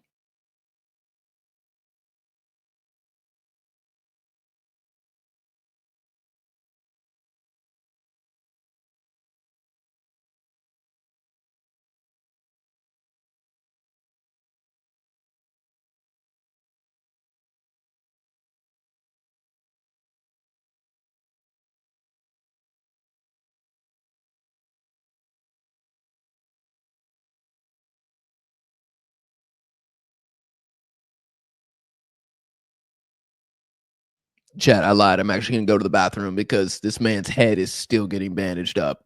So I got at least 60 seconds. I'll be back.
I'm back with more chicken.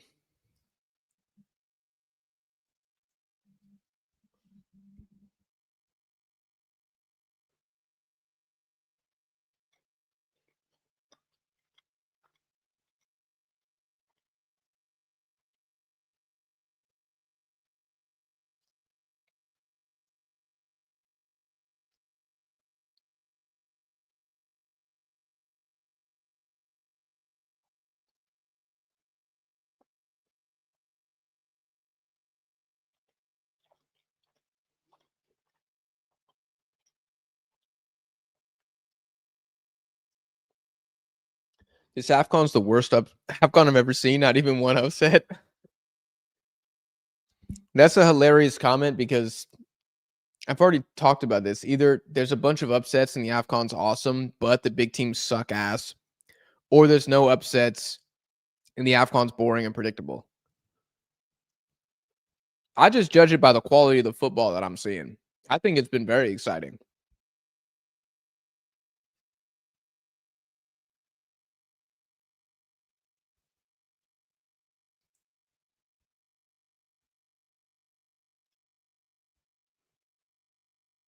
Double sub for Senegal.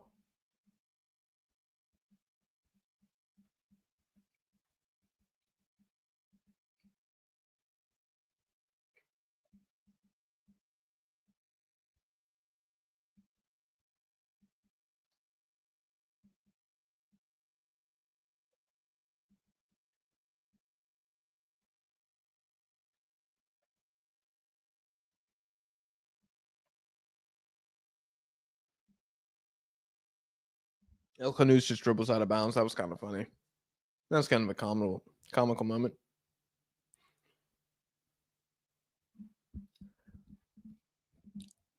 You know, it's boring when we start with the politics.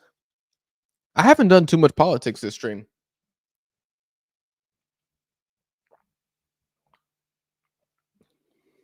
Three subs.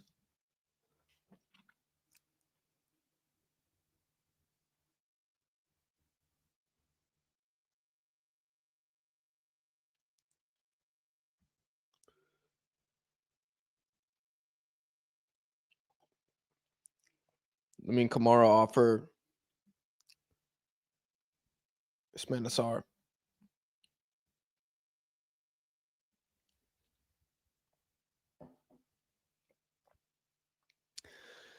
I mean, this talent to bring on for Senegal is disgusting. It's so good, dude. It's so freaking good.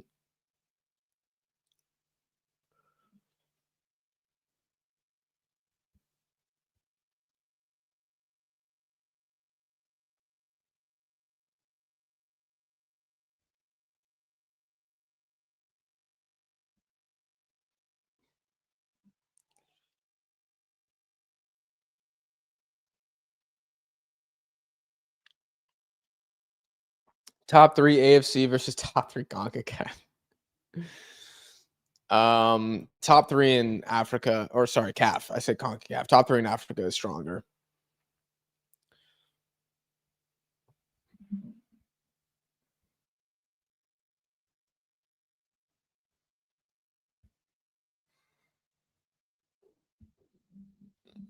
El Kabi still pressing.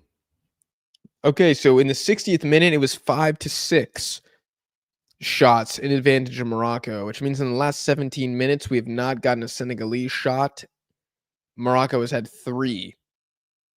One of those being the El Kabi miss.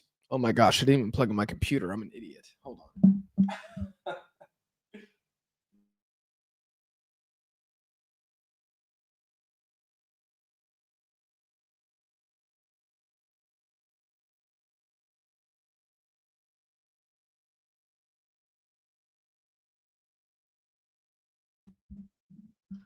Okay, there we go. I was like, why am I still on low battery? Because I didn't plug it in.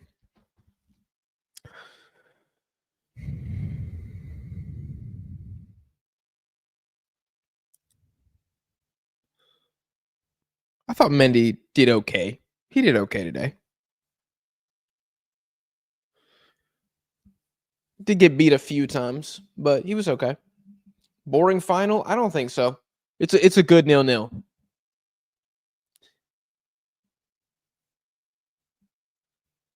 Finals better than I expected. It's better than I expected too. It's better than I expected too. Japan, Korea, and Australia are weaker. Yes, they are. Then Senegal, Morocco, Nigeria. Yeah, I think so.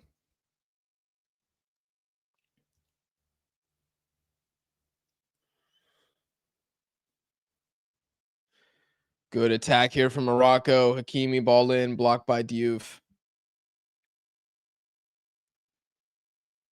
This makes me want to play footy so freaking bad.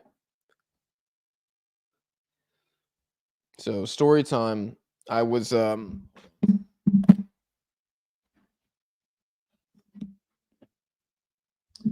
signed up to play a game in Napoli. And then I realized the day of the game that from my apartment, it was about an hour and 20 minutes to get to the field. Because if you guys haven't been to Napoli, there's like Napoli Centrale, which is central Napoli, but there are no fields there. All of the fields are in the suburbs or in the very eastern side of the city, which is where this field was. So I'm looking at my maps and I see it's like 7 kilometers away. And I'm like, oh, that's not that bad. I'll take the train. Turns out I had to take a train, then a bus, then from the bus station, take a taxi because from the bus station to the field, it was 3 more kilometers.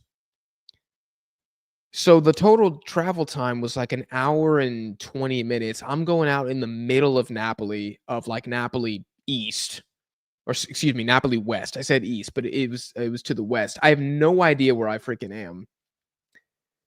And my phone's on like 1%. And I'm looking at the travel time as I'm on the subway, the Italian subway, which is delayed, of course. So that made me even more late.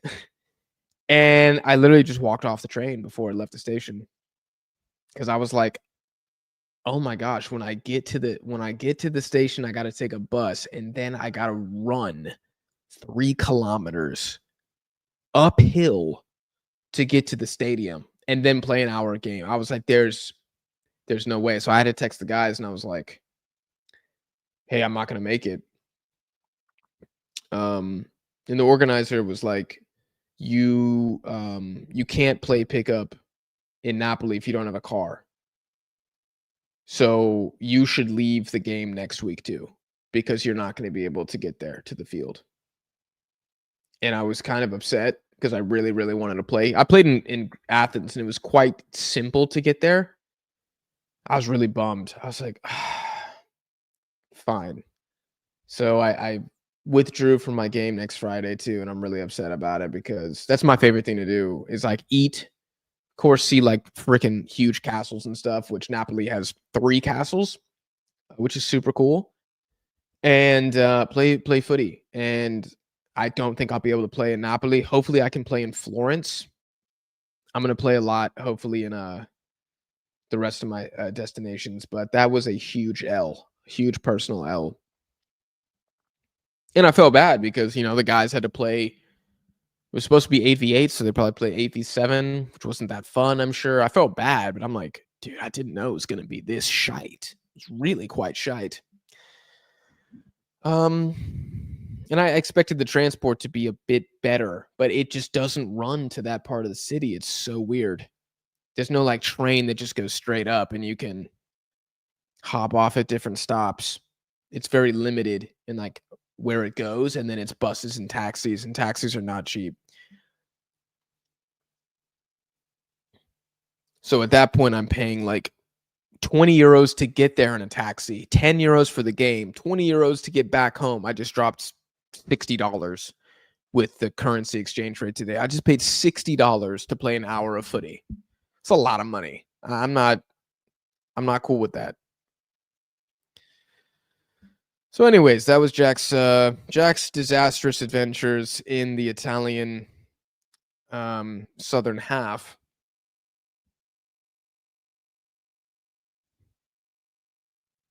No Uber in Napoli? No, the taxi unions won't let them.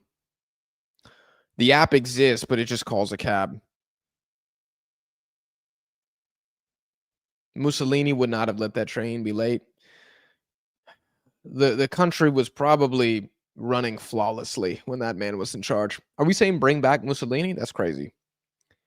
I did not think we'd have a make Italy great again hashtag during the AFCON final. But here we are. The chat continues to impress me. Oh my gosh, they looked good.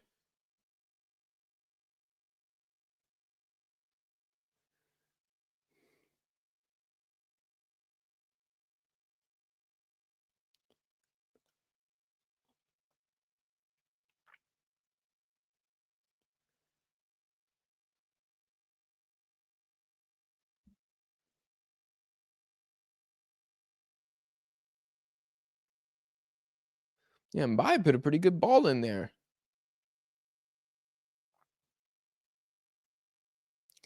Hola desde Mexico. What's going on, Justin? Welcome to the AFCON final stream in the 85th minute, my friend. You ever been to the Bombonera in Buenos Aires? I have. It is a one-time thing. It's very cool for a one-time thing, and then I don't think you need to go back. One, because Boca play the worst footy I've ever seen in my life.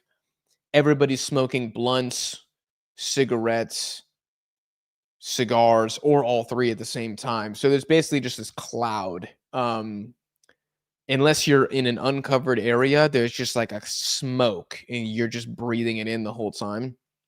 It's very cool to see for the passion, but like I said, one-time thing. And if you're a Shanki, if you're a foreigner, be prepared to pay a lot of money to go. Unless you have an Argentine friend who is a Boca socio who can get you tickets.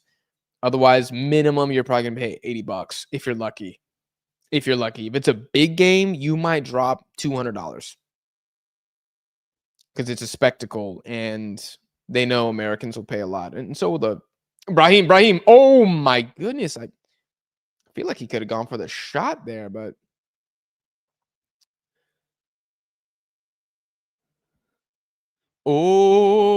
Nicholas Jackson. He's done okay in the press. He's done okay in the press, and he had a very good pass to Njai. Here comes Senegal. Top of box. Senegal. Oh my gosh. Shot comes in. It's Pop Gay, but it goes wide. That was a little scary for Morocco there. Oh, it was one of those like crazy wicked deflections that really could have gone anywhere off of Mizrahi's thigh.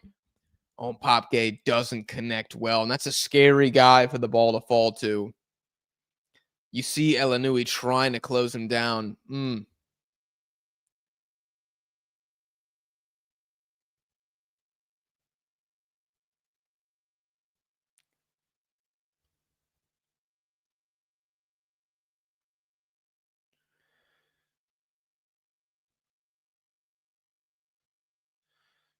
Dono for the stream. I appreciate that, Marco. Thank you. I wonder why the only way to see the game is on cable or Fubo. I've been watching the whole tournament on Sling TV, which comes with BN Sports. And I think I paid like $10 for the whole tournament. 2 $5 a month subscriptions because the tournament's like 6 weeks long or 5 weeks long. So it was $10 total, but it had every game. It was really, really good. Fubo's expensive. I'm surprised it's on cable. But I appreciate the super chat, man. Thank you. Forza Morocco. Maybe it's meant to be.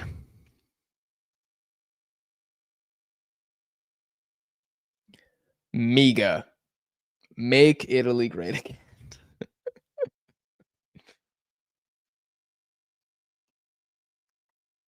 It's because of the democracy. They keep changing government. So it's like one government plans to build the subway, then a few years later, the next government cancels it. I think you're highlighting one of the weaknesses of a democratic system in which if the party changes every 4 years, nothing ever really gets done. And I think we see that in a lot of countries.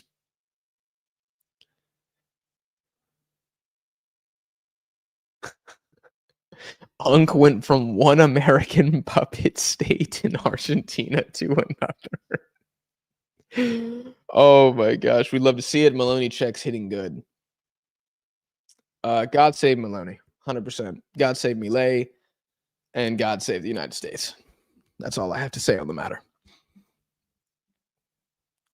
I went to a River Boca match. Wow. Richard, how much did you pay for those tickets? Oh my goodness. Stadium is dirty. It's disgusting. The Bombonera is a hellhole. But it's a hellhole with personality.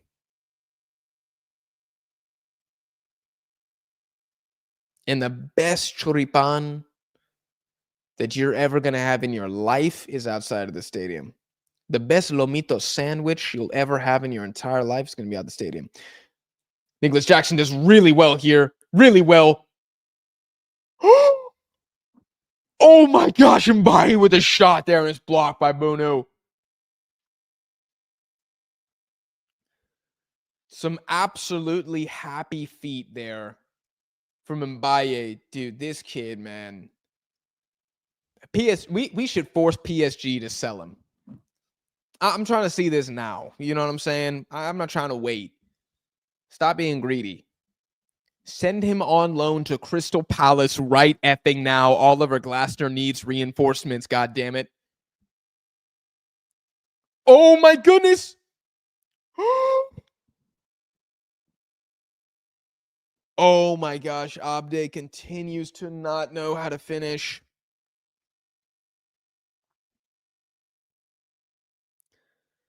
Oh my goodness, man. Why does he send every shot to the moon? Oh, it's well placed for Bunu, but still, it's still a good save. $80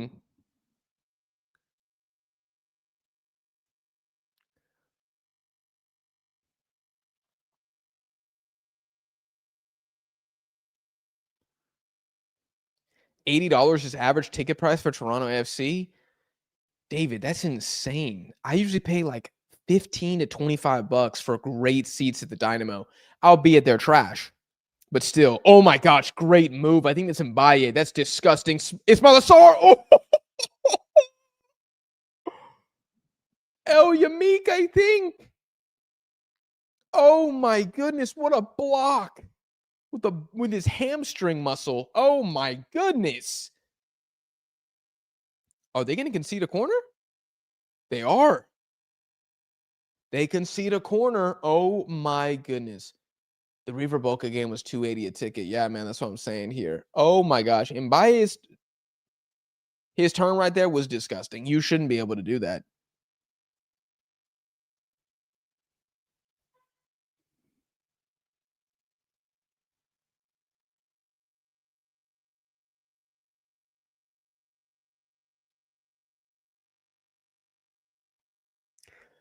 Final here, 92nd minute. Oh my goodness. Ball comes in. Open header off the ball. Oh, they're calling a foul. Hold on. I think Ismail Assar puts it. It's off the post, and then Ismail Assar puts it in. Is that a foul?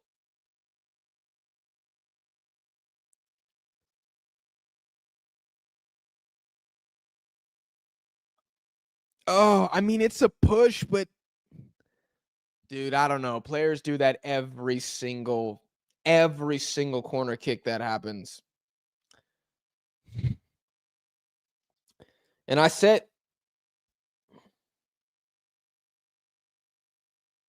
that's going to be all over Twitter tonight. That's going to be all over Twitter for until the next AFCON.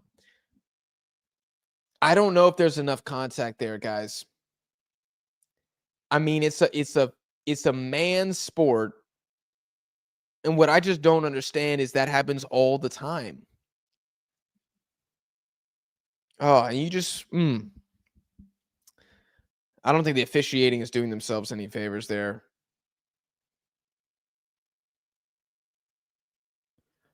Crazy ending there. I did say if anyone scores a set piece, it's over, and Senegal almost freaking did it there. Wow.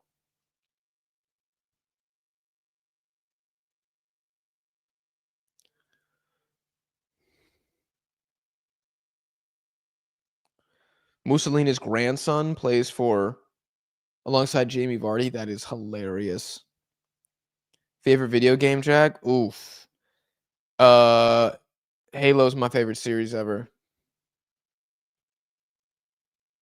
Saibari off. Are you going to go to any games while you're there? Yes, I'm going to try to. But it might be tough.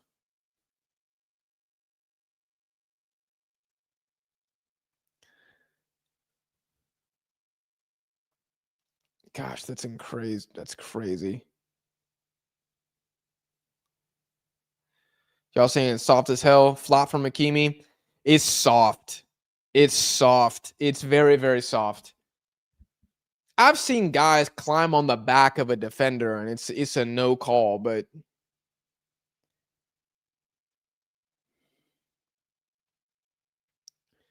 Mazraoui plays it long. This is such a good ball. Such a good ball. Oh, my goodness. Oh my gosh.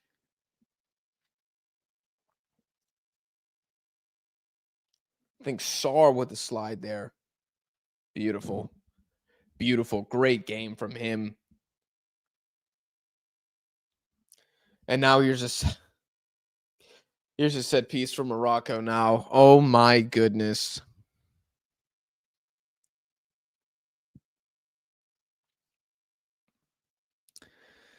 Here we go. Here's Morocco. Ooh. I think it's won by Diouf there. Can Morocco get here? They cannot. Hakimi. Saladin. Such a cool name. Brahim Diaz. He's been quiet. It's a terrible ball in. Yep. Not a good game. Not a good game for Brahim.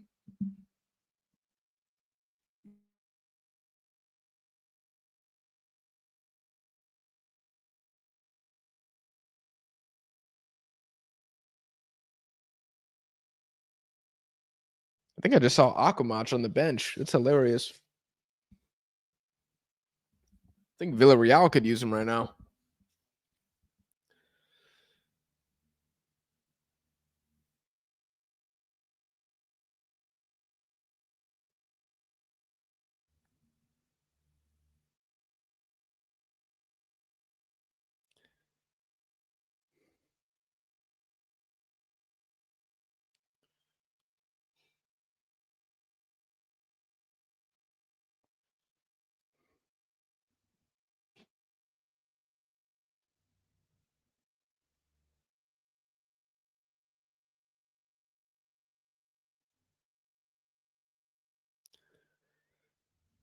Okay, they want a foul.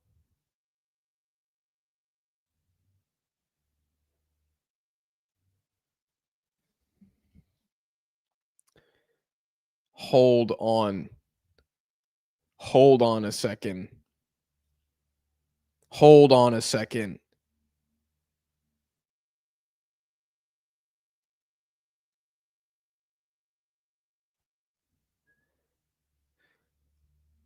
He's acting like he got thrown to the freaking ground. I mean, you can see him embellish it. He has a second fall during the fall.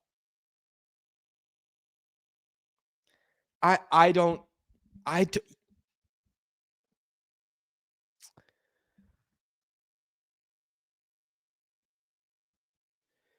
Is there no factoring in of like strength or whatever? Like,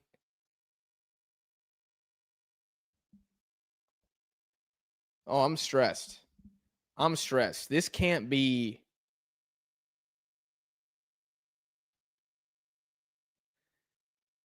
Can we see a different angle?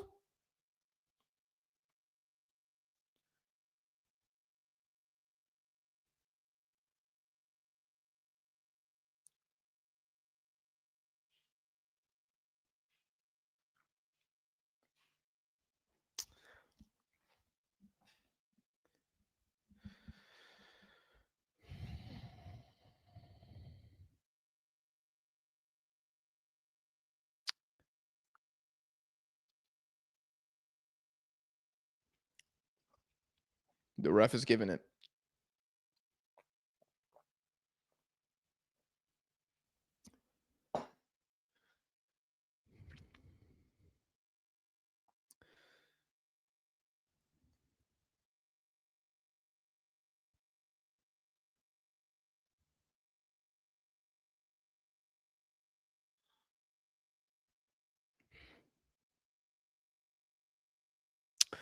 Guys, I'm gonna be honest. I don't like this. I don't like this.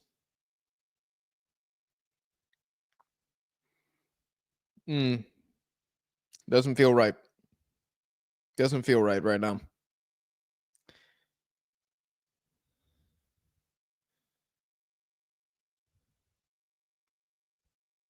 I don't know, man. I mean, I think we see stuff like that happen all the time.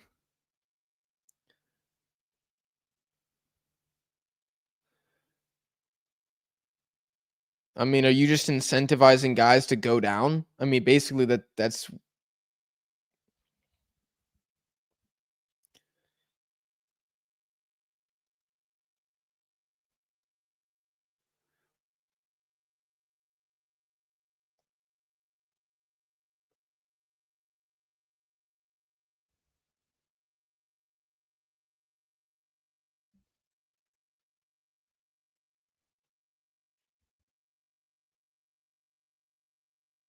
If you think that's a penalty, that's literally clueless. Brahim Diaz has the Real Madrid DNA in him.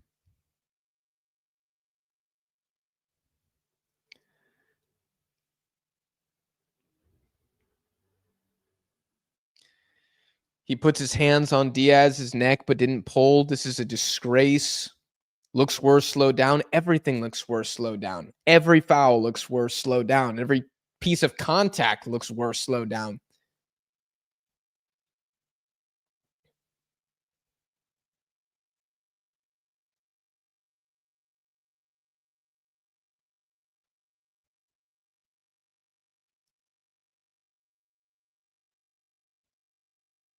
This is the worst way to win it.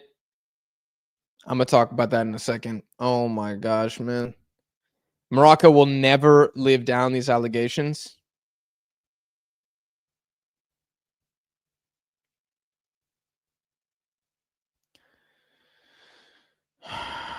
All right, guys, who thinks it's a pen? I just want to see.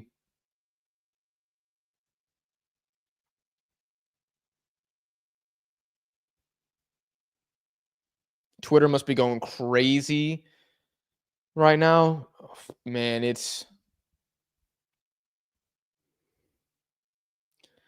I like how they're talking to Regregi like he's about to what? Go tell the ref like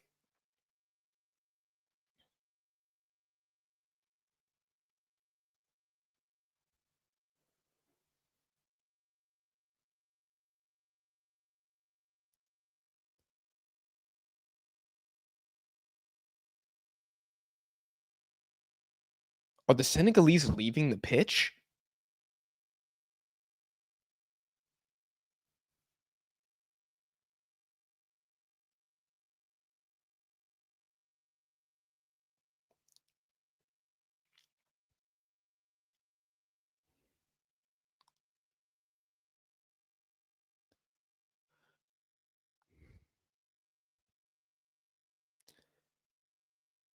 Is Pop Tia telling them to get off the field?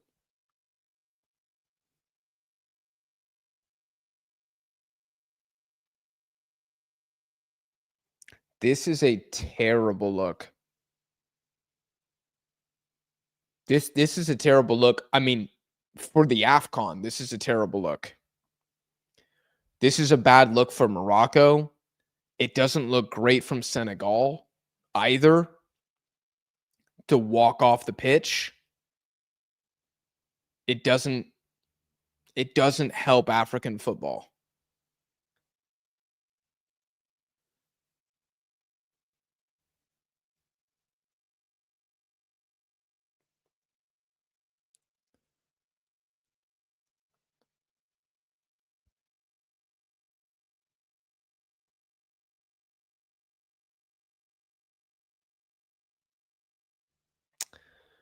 This is bad, man. This is really bad.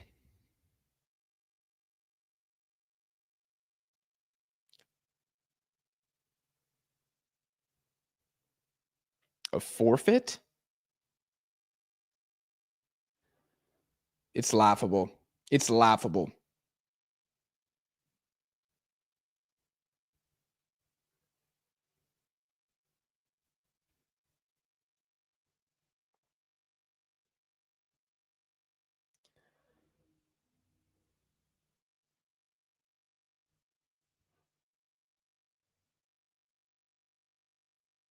Oh my gosh.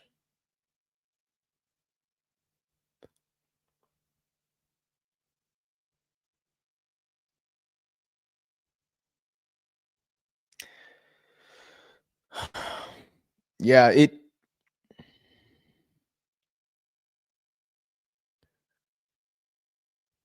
okay, we're watching the replay of this here.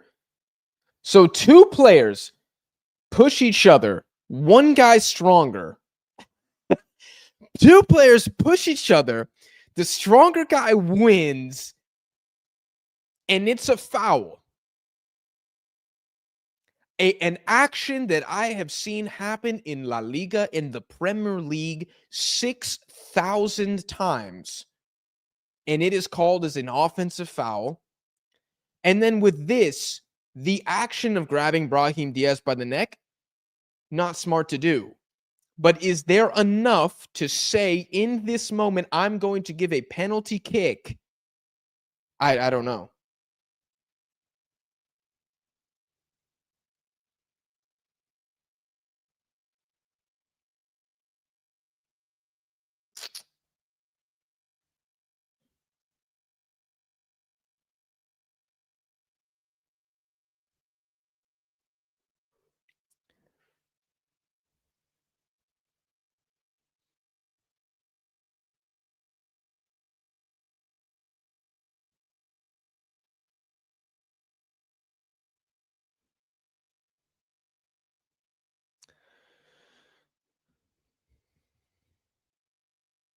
It's looks so bad.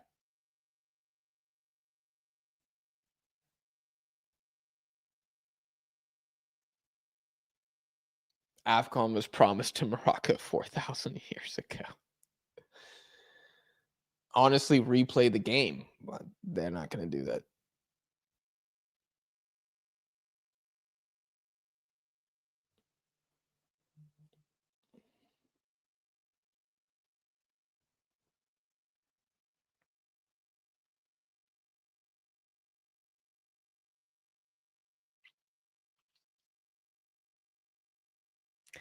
Commentators, yeah, what I'm listening to on beIN Sports, they are saying both were correct. I think at some point, and this is such a difficult thing to do, at some point you have to factor in the moment.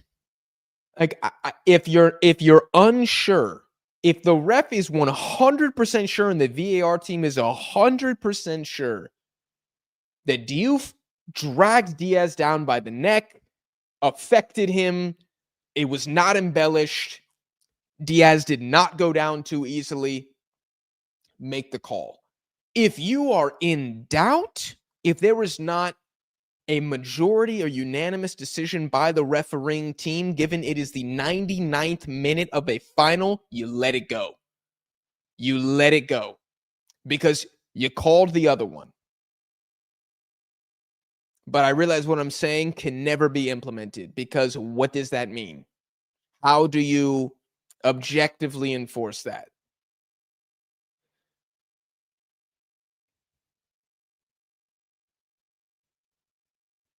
Diaz exaggerated, but there was contact. Yes.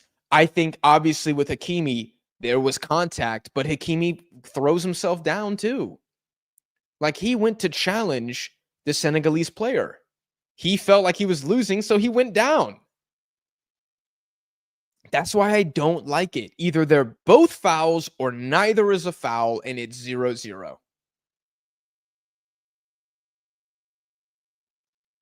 Or excuse me, that wouldn't make sense. If they both weren't a foul, then Senegal would have, I guess it'd be 1-0. Or they're both a foul. I mean, I don't. What I'm saying doesn't even make sense right now. But y'all get hopefully what I'm trying to say here. I'm trying to listen, read, and speak at the same time. It's not easy. And the Senegalese fans don't look upset, or they do look. See, I can't even speak. They do look upset. That guy was pointing at his wrist. I'm not sure why. This happened 11 minutes ago.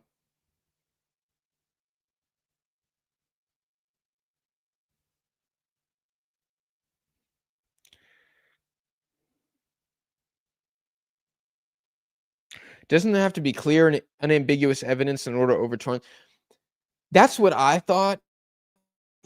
Is if the on-field referee doesn't call it, you have to see irrefutable. I don't think this is irrefutable. This is not irrefutable.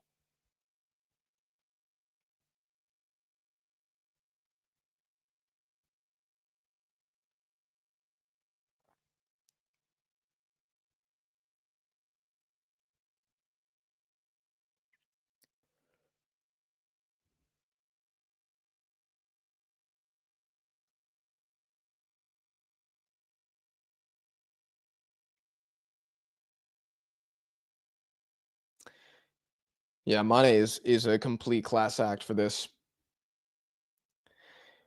But you know that there's no justice in football. It really doesn't exist, does it? There's no justice in football.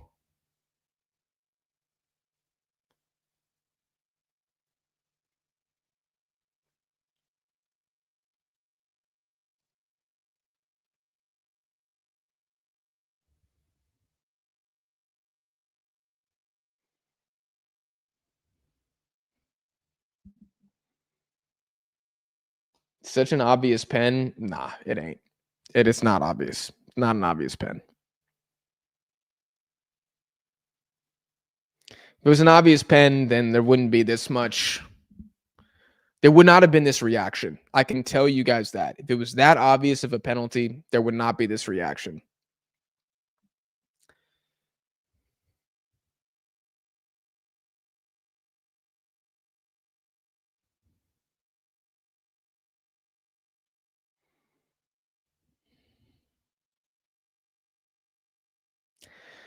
What's the average percentage of penalties that are scored? Like 80%?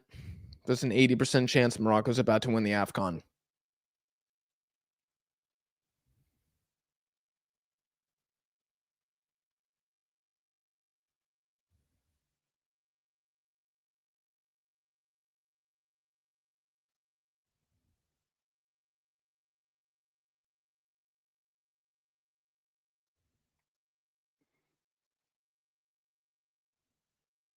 $112th minute now. This is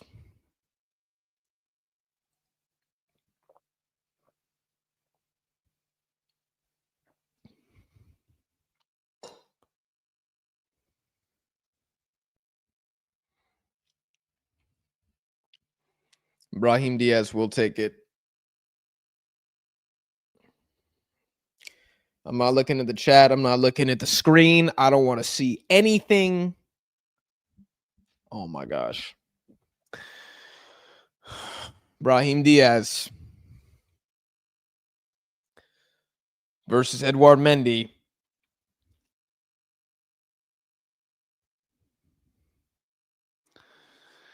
Here we have it. He's had a long time to think about this. He's had 13 minutes to think about this. Ref blows the whistle, I think. Now he's, I don't know what's happening now.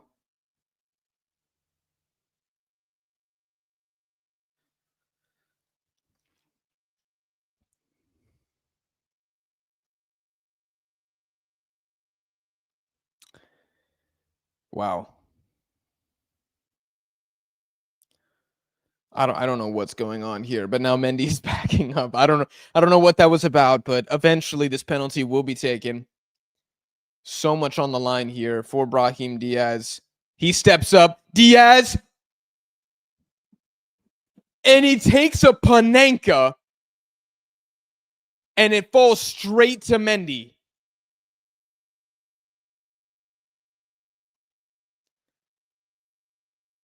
Oh my goodness. You see Diouf say something to him? Oh my gosh.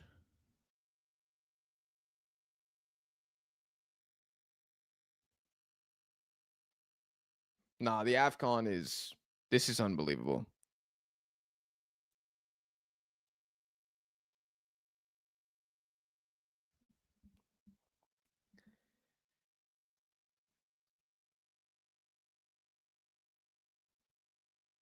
Honestly, I'm going to say this right now. Moroccans, you do not want to win like that. I'm telling you that everybody is going to hate you if that's how you win. Now, if you go on now to score and win legitimately in extra time or even in the penalty shootout, you have more credibility. Whether it is fair or not, and there are plenty of Moroccan haters out there. There's a lot. You don't want to win like that. You do not want to win like that. Now you have the opportunity to wash that away a little bit. Now, of course, Senegal could go on to win. And then we just keep replaying this penalty incident for the rest of time. I think it's better that Diaz doesn't score that and Morocco win a different way. African Twitter would not sleep for 30 days if that penalty was scored.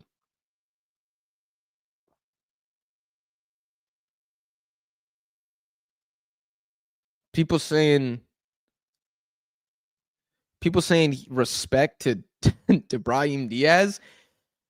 I do not think this is a intentional penalty. I mean, sorry, an intentional miss. You think that's an intentional miss?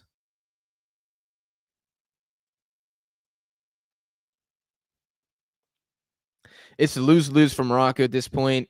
Even if they win, they'll still say the game was rigged after these calls. It's a wrap. It's a wrap, but it's not a burrito. You know what I mean? It's a burrito if that penalty is scored.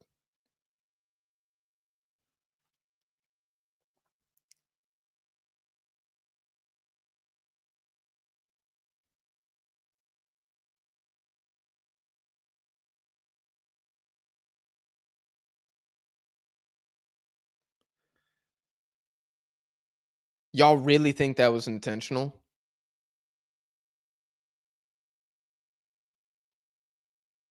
Yeah, that's what I'm saying. Wouldn't he have just shot it off target? I like my guy Ayaz in here. He'll drop like some Moroccan propaganda, like 2 or 3 words, and then he'll disappear for another 30 minutes in the chat. Shame on Senegal, TBH? Nah, man. I don't know. I think they had an understandable reaction. I do. I don't think they weren't fighting with the fans. Nobody struck anybody. I think they handled it well. I really do.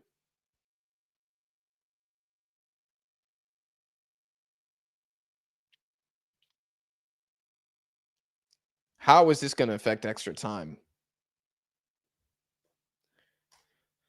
Let's see what Twitter's saying. Let's see if Twitter thinks that was intentional.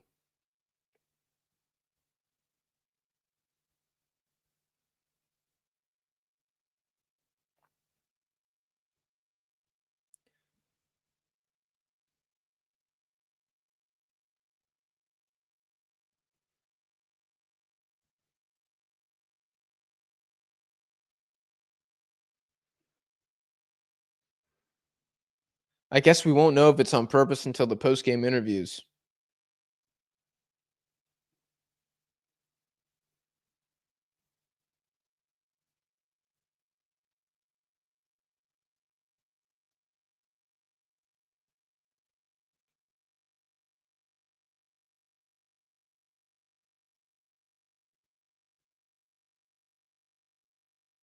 It's insane. It's insane.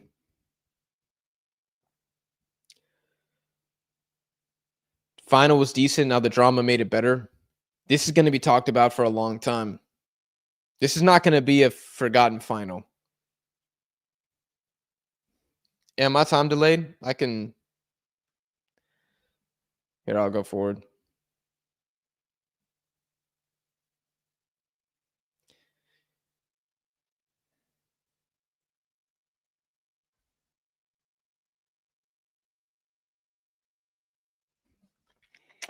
Senegalese FA were complaining about organization. Yeah, I saw that.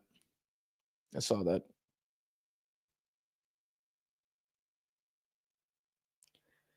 Yeah, I don't know if that is on purpose. I don't know if that's on purpose. I'm seeing like a lot of conspiracies on Twitter. Some people are saying that Senegal told Brahim Diaz, if you don't miss on purpose, we're not going to play. But like, how that conspiracy makes no sense. If he scores it, then it's 1-0 and Morocco win and the game's over. Senegal have no leverage over Brahim Diaz. They cannot make him do anything. Brahim Diaz also was the most pissed off that he wasn't awarded a penalty. You think he really missed it on purpose? By taking a shot on target? By taking a Panenka? What? Edouard Mendy looks like he's about to dive, too. Here's Senegal. Oh, my gosh! Pop Gay with a goal! Unbelievable. Pop Gabe, dude. What an underrated player with another freaking rocket. What has happened? I've lost my head. I've lost my cool. What is happening? It's a phenomenal goal.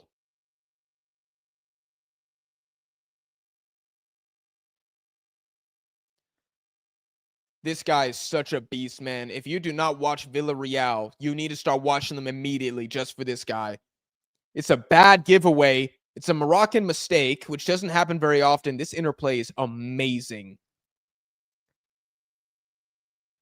Idrissa Gana Gueye does well there, and Pop Gaye just bullies Hakimi off the ball. He can't get close to him.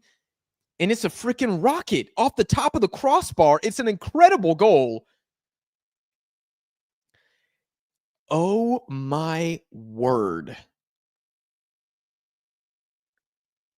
Unbelievable. This game, I'm not sure if Senegal deserved to be winning, but this game deserves a goal from open play, and it deserves something of that quality. That is a moment of magic from Pop Gaye, man. That is crazy. Let me adjust my... Wow.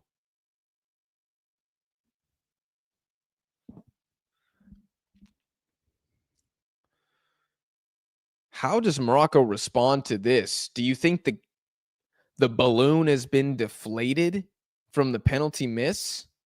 That they felt they were that close? Now Brahim Diaz missing it on purpose makes even less sense. Why would you become a public enemy to your people for the sake of honor? I mean, is this guy Aragorn from Lord of the Rings?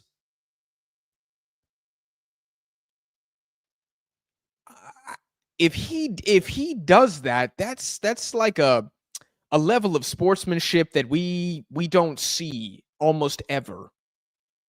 Here come Morocco. They try to play a long ball. It doesn't work. El Anoui brings it down. I mean, they have 25 minutes to equalize. Oh! Brahim Diaz with a shot on target. Hey, guys, hold on. He meant to shoot it at Mendy. That was intentional as well. He intentionally shot it at Edouard Mendy.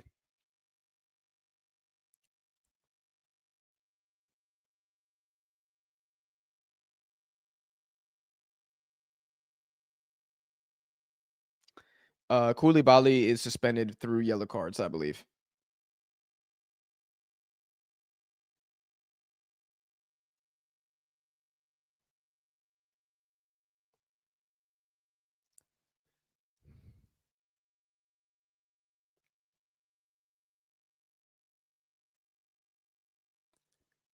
Unbelievable. Greatest comeback since Napoleon returning from exile? It was 0-0, Marcos, but I guess given the circumstance, yes, Brahim Diaz off. Wow, Brahim Diaz off for Akamach. That is a huge call. Mazraoui off? For Egamon? Oh, I guess he is more of an attacker. I actually think that's probably a decent substitution. Wow.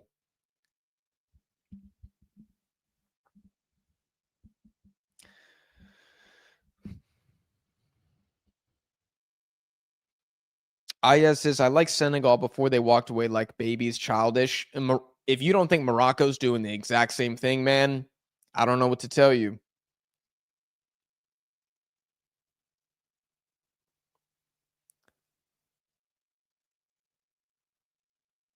Insanity.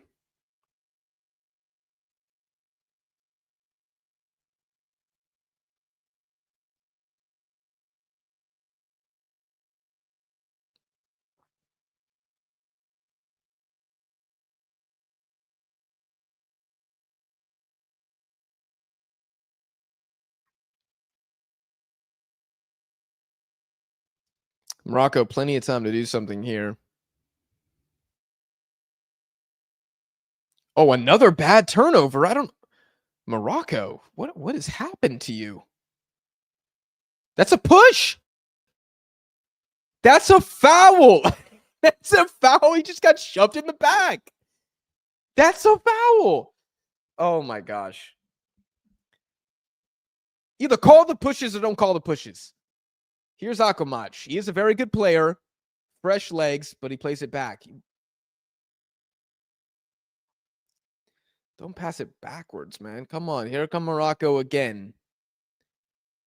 Do we get another goal in this game, guys? This is a very good final, marred by controversy. Here comes Hakimi. Here comes Hakimi. Top of box. Top of box. I think that's Akamach. Tries to take on two Senegalese. It doesn't work, but it's a bad turnover. Back to Hakimi wide. Top of box again. One more. This should be a shot. Oh, it's El Anouilh. He's probably not going to pull that, actually. Ball across. Oh, my goodness. By Diouf. Good Lord. Oh, my gosh. Diouf again. What the hell? Oh! Oh! Oh, my gosh. Abde almost with the ball down. And I think Mendy gets stepped on or something by Enesiri. It's actually a very well won ball. Oh, yeah, maybe just stepped on a finger or something.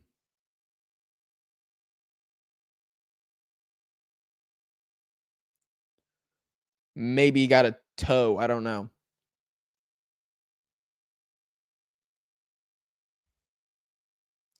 After the corruption by Morocco, I'm supporting Senegal now. I don't think that's Morocco's fault. Who do you blame? Do you blame the host nation or do you blame the ref? Do you just assume that the ref is paid? I don't know if that's the right way to look at it. Like, do you blame the host and influence or do you blame refereeing incompetence? What do you blame more? Oh my gosh, another opportunity. Ooh.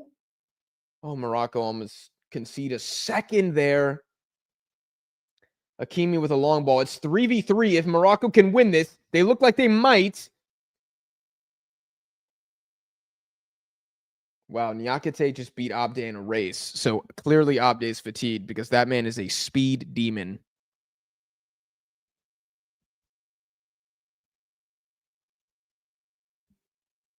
Generational aura loss from Brahim Diaz.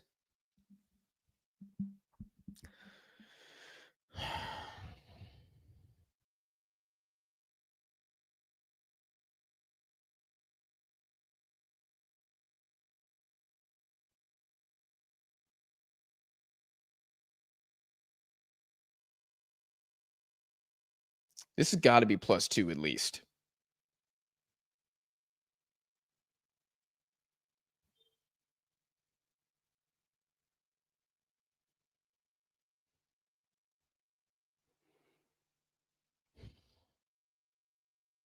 I got to see what Twitter's saying, man. This is insane. It's a simple ball from Ghana Gay, and Pop Gay just kind of carries it the full field and has an absolute cannon. It's a great shot, man.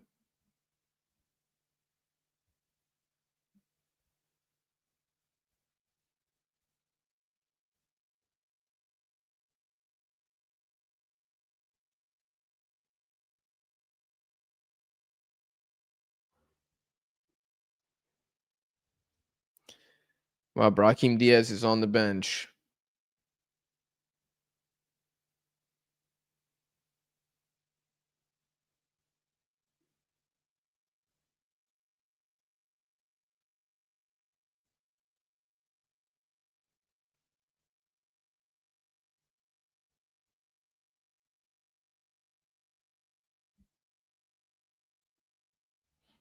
Oh my gosh, guys. Intense game.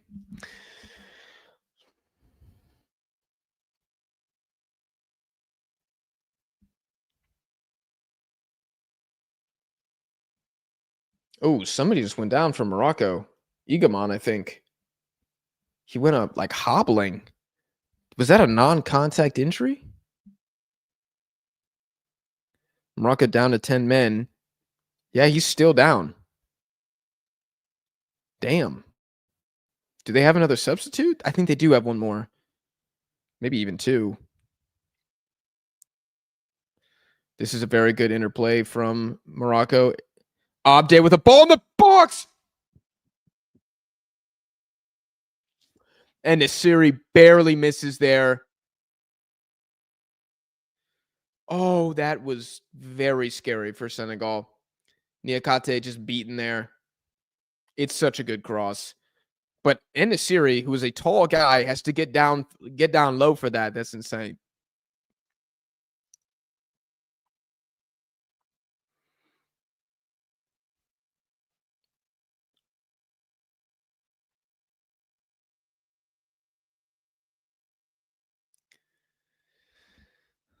Oh my gosh. Here's Elanui. Pop Gay with a, or I said Pop Gay, sorry. Drissagana Gay, who's been very good in this game. Isn't he like 34 years old and he's played 105 minutes? Mbaye gets away. Oh, it's blocked. Oh, I think Hakimi just saved Morocco in this game. Oh my gosh. I'm so glad I went live for this game. I almost said screw it. I almost didn't do it.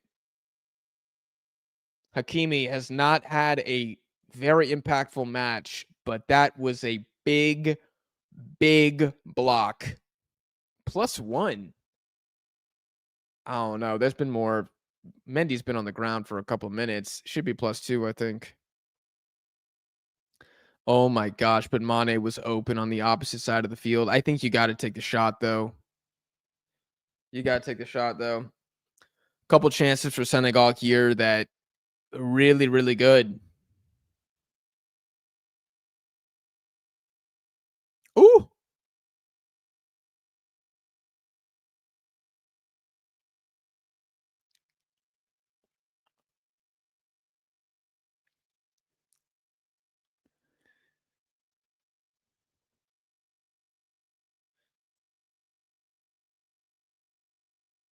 Oh, here come Morocco with another attack. It's Hakimi. It's a good ball in the box, but can Senegal counter? It's a very poor pass from, I think, Mbaye there. Oh, and here comes Senegal again. Mane versus Hakimi. Gets away from one. Halftime of extra time.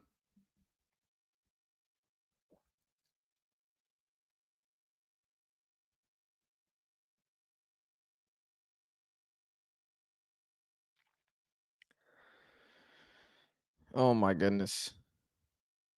Okay, I'm gonna charge my laptop, guys. I'll be right back. Hold on.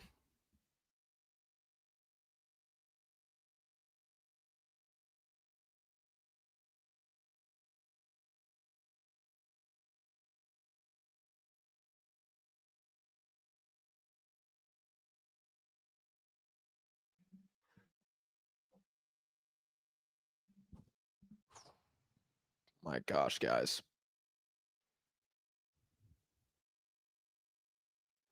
There's so much to say about this.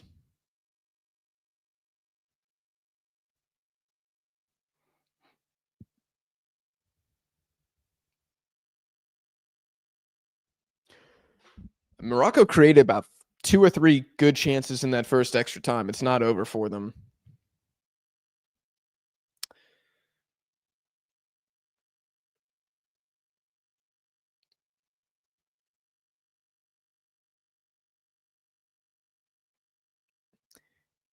And now they got to oof. This is so.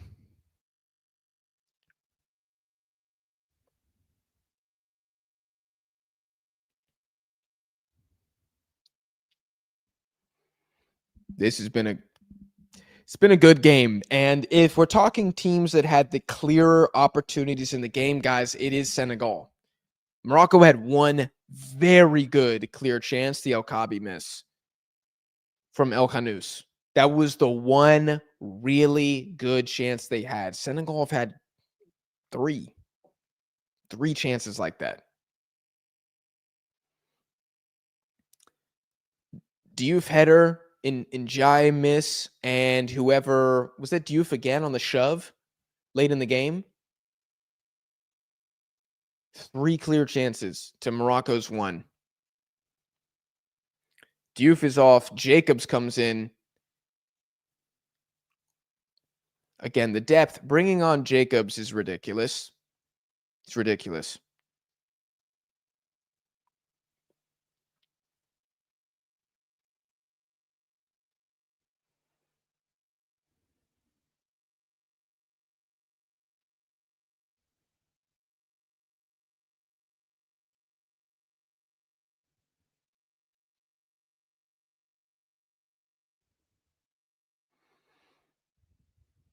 We're going again.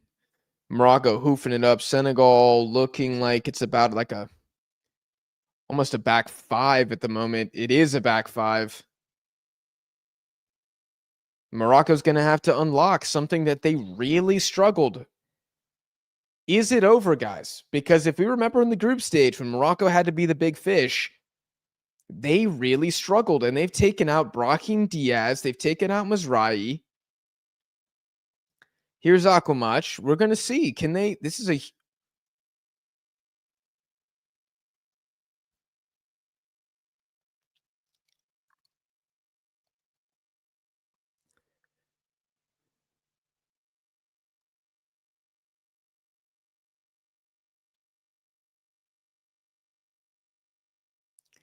Here comes Hakimi. Not the offensive game that Moroccans were hoping from him. It's a good looking. Oh my gosh. Oh, Yamik. Probably not the guy that Moroccans wanted that falling to. You know, maybe before the substitutions, maybe that's I don't know. I feel like Saibari was always collecting the deflections in that area of the box.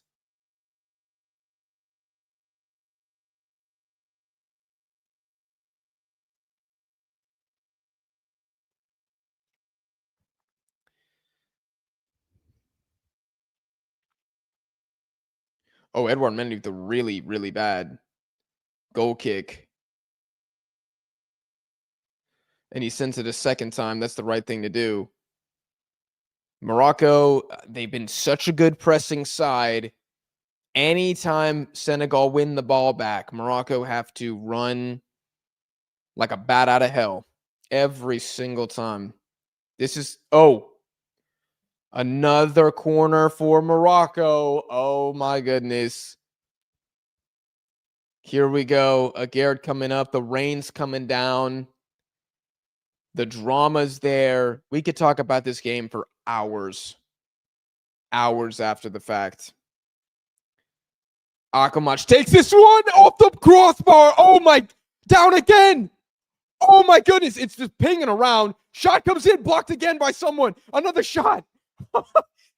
Elanui gets 2 shots off. Both looked blocked. And by his running, Aguerd does so good to tackle that in open play. One of the fastest and freshest players on the pitch, and Aguerd comes up huge. He hasn't had as much to do as other defenders at this AFCON, but when he's called upon, my goodness. Here we go. Aquamach ball looks, yeah. I mean, it looked good, but unfortunately, he's crossing to Abde. Where's Enesiri on that ball? Why is Enesiri not? Oh my gosh, that was Aguerd, I think, who won it. Yeah. Oh, Aguerd had that miss just a second ago. Here come Morocco again. Here they go. Tactics of basically. Oh, that's a foul for sure. Yeah. Elanui just gets cleared out there. Dude's been a dog. Oh, that's a great ball down. Hakimi. You need the moment of magic, and it's just not happening for him. It's just not happening for him. He's probably had 2 good crosses out of how many guys? 11, 12? It's been poor. Aquamach, he's going to try to dribble 3 Senegalese players, and he does draw a foul. It did look like a foul. How long can this continue before Senegal concede a good chance? minutes plus at least one more, they got to be a little bit better, I think.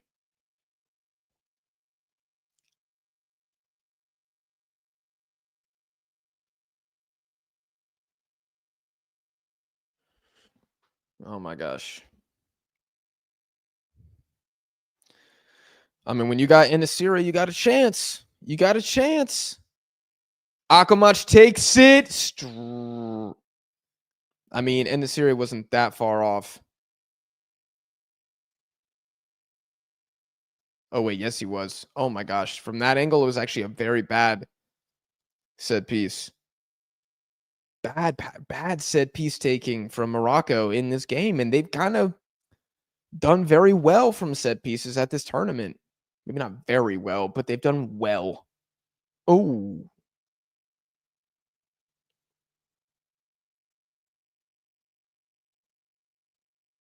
Oh.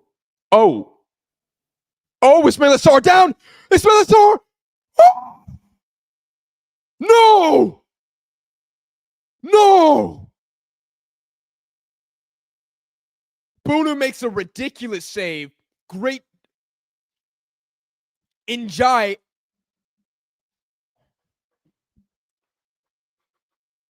You have to put that away.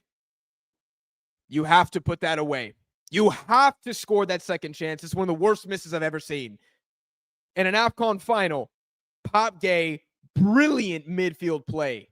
Brilliant midfield play. I'm losing my voice. I have no water left. I've lost my voice. I cannot speak.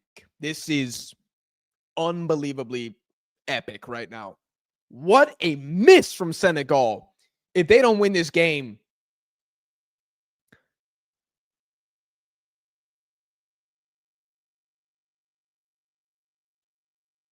did Bunu get a hand on the second one? Oh, he did.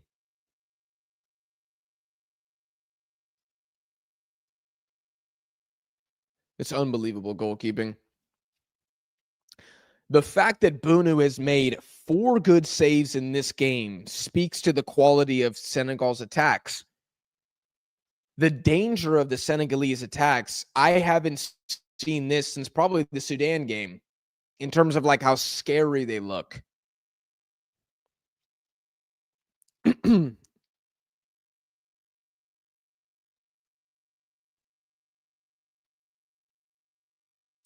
Italian or Argentine water? Italian tap.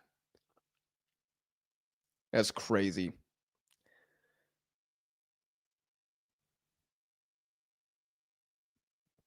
You would say genuinely Bunu's man of the match if Morocco win this. He's the man of the match if they win.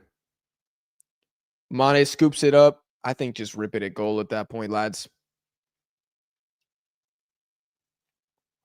I think just rip it at goal. Yeah, Bunu is man of the match if Morocco win.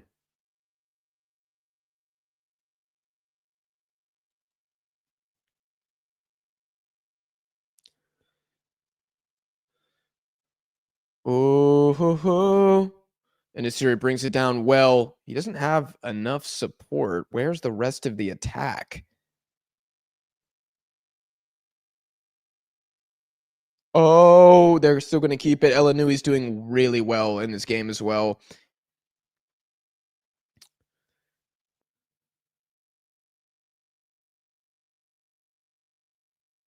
Look at Mane. That's great defense. That is great defense. Man, Sadio Mane, he's going to lead this game as a big winner. Oh.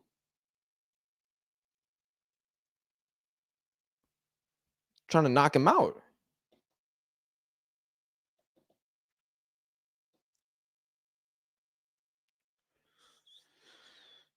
Wow. Wow.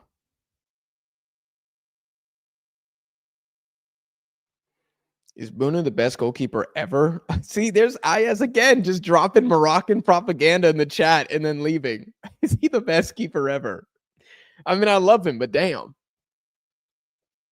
Ayaz, you funny, man. You funny. Keep it. I appreciate it in the chat, actually. There's too much. I don't know how many Moroccans. I don't know how many Senegalese I have in the chat. Probably like 0. Do I have a single Senegalese person watching? Probably not. How many Moroccans do I have watching? At least, I'm going to say at least 12. I have a pretty decent Moroccan subscriber base, even though half the fan base hates me. Oh! Boner with another save. I mean, that was more standard, but a rocket.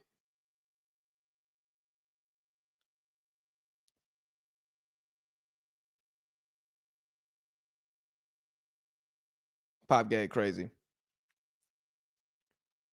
I got a Senegalese in here. Nami says I F with you. I appreciate that, man. I take it back. I take it back. And I got nothing but love for the Moroccans, man. I think what they've done for Africa is amazing. And if y'all don't win this one, hope you guys win the next one.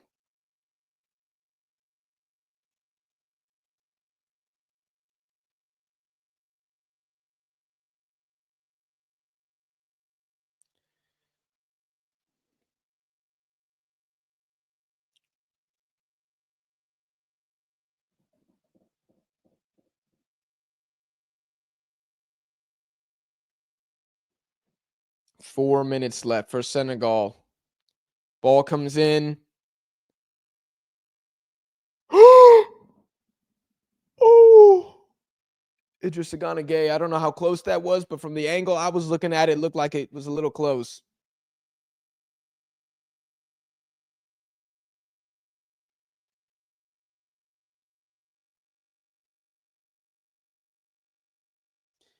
Morocco and Senegal are sister nations. I actually don't know.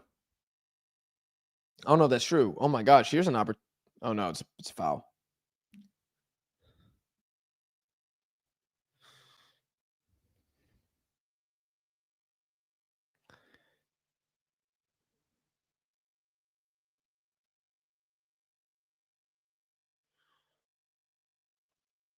Very long ball. There's nothing. Edouard Mendy does get there.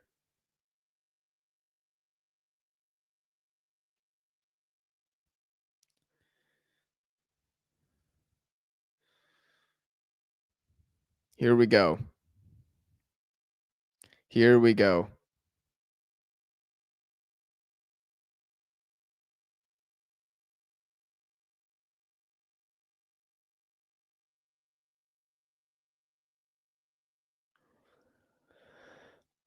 Hakimi hits it up, but it's poor. I think it falls to Jacobs there.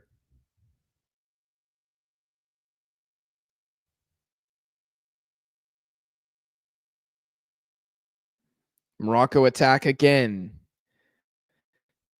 They have time for more attacks. Here it comes. Saladin. Alkomach. It's just not an angle. Senegal playing with the 5-5-0 right now. Ball comes to Hakimi. Does not have a good cross in him this game. It's been poor from Hakimi. He did have a couple defensive actions that were great, but it hasn't. That right-hand side of the field kind of let Morocco down in this game. Brahim Diaz and Hakimi. Best service of the game came from El Khanous down there. Didn't even come from the star guys.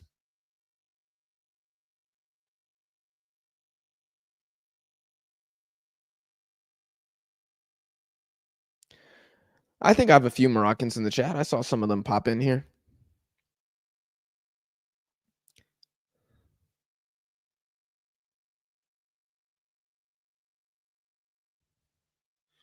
Oh my goodness. Oh my goodness. Here's Pop Gay again. Here's Pop Gay again.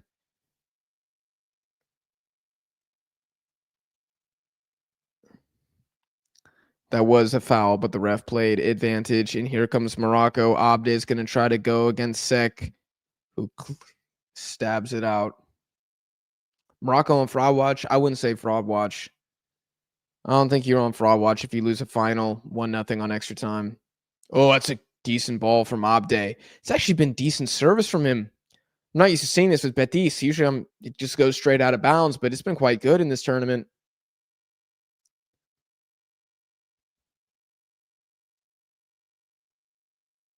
Oh, that's a soft. Oh my gosh. Okay, there's 30 seconds left and my computer's on 1%.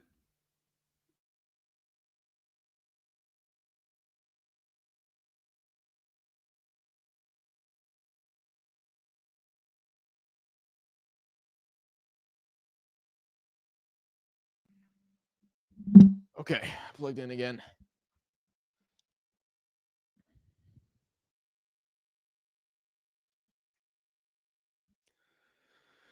Free kick to Senegal. Not that much time left.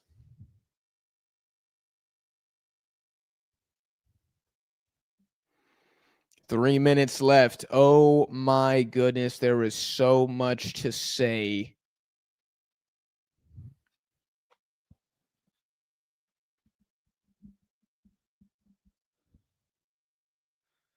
There is so much.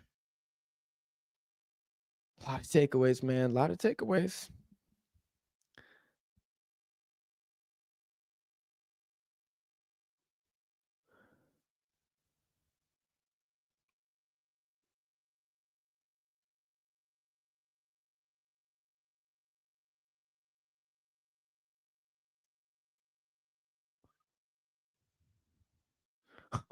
I do see several Algerians very happy about this online.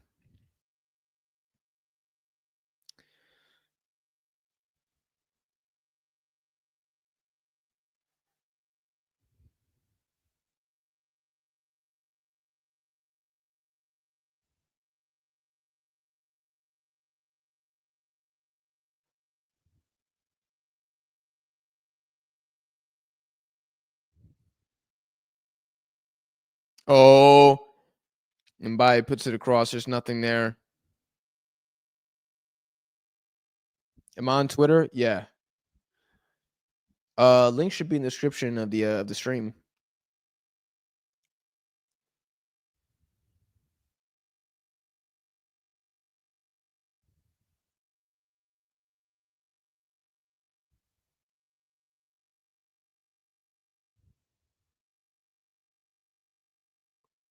Senegal, 60 more seconds to wind it out. They're just fighting in the corner flag. Isaac said this had a lot more action than both semifinals, though, 100%. Very haram ball game from Jacob. I don't think that's true, Jacob. I don't think this was a haram ball game. This was a good game. We got one goal, but this was a good final. Yeah, I don't know. Yeah, I'm with this. Who said that is boring? Yeah, this is tense. My heartbeat is very high right now for a resting heart rate. For just sitting here watching something. This has been a great final.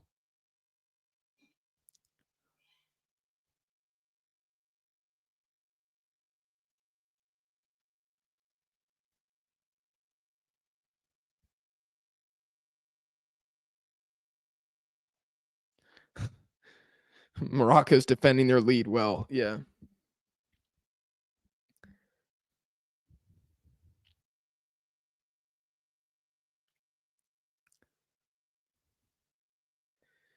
Wow, is this going to be Sadio Mane's last seconds of the AFCON?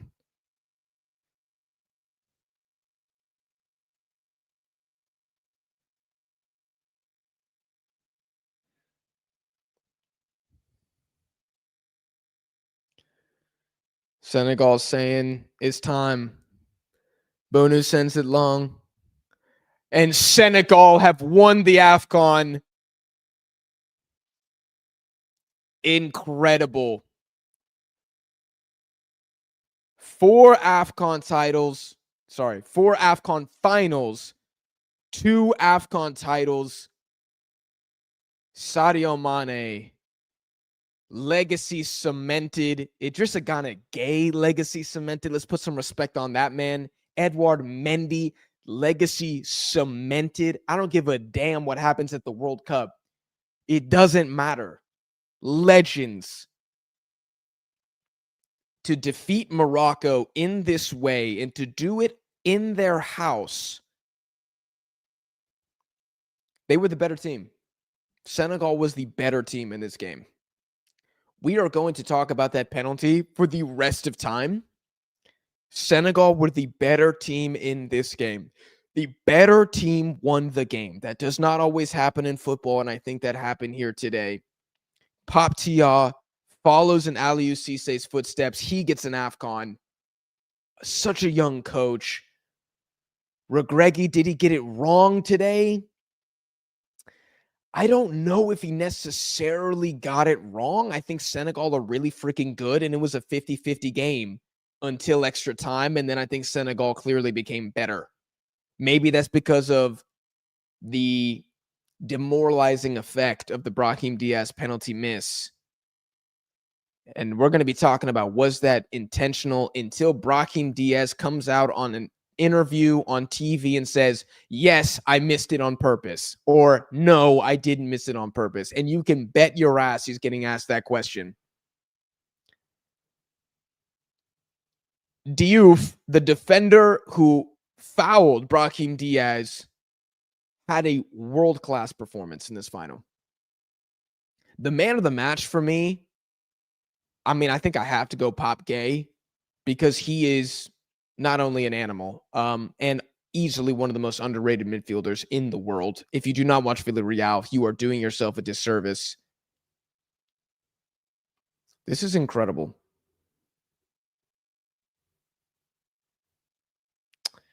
Absolute heartbreak for Morocco. Destiny, it wasn't meant to be.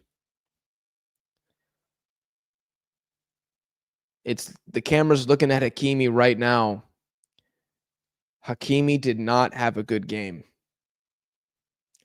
Morocco's superstars did not have a good game. Brahim Diaz did not have a good game. Hakimi was not good. Saibari did very little offensively. I thought he was good in the press, but very little offensively. I think their best players today were Bunu and Mizrahi. He was a freak. He was a complete freak. I mean, you feel for the Moroccans. You see the pain. Obviously, they wanted this. And look, they got 2 more AFCONs in the next 2 years. They will have another chance. They will fight another day. I don't agree with the people in the chat saying Morocco are bottle jobs or anything like that. I mean, you lost in extra time 1-0 against the best team in Africa. Does that make you a bottler? I don't think so. I think that's unfair. If you want to troll, you can troll. I'm cool with a little trolling, but I don't think that's fair to say.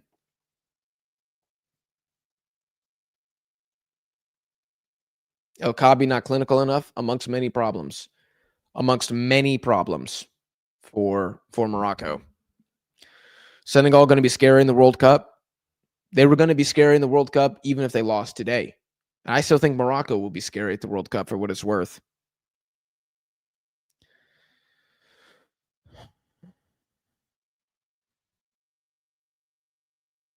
Trying a risky Panenka penalty in the 90 plus 24 minute. How does that make any sense?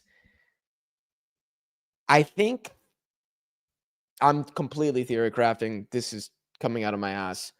Brahim Diaz, I think, has experienced more fame with Morocco at this tournament than he's ever experienced with Real Madrid, certainly. And I kind of think it got to his head. I think it got to his head a little bit, if I'm being honest.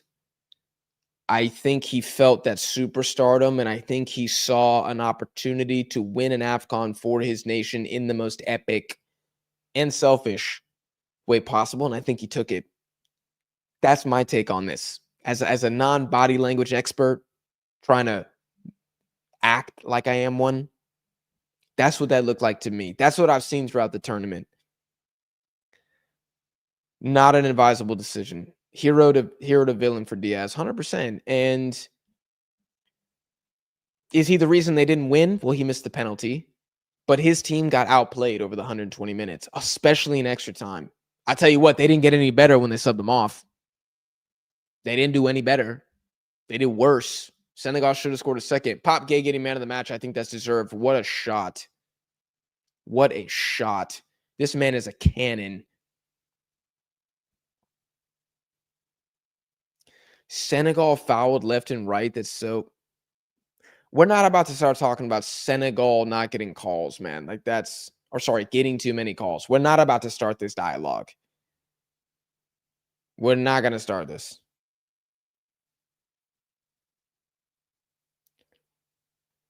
Norway cooked in June against Senegal. It will be a very good game, but I've always said, even before the final, that Senegal are the favorites in that game, and they should go out there to win, and I think they will.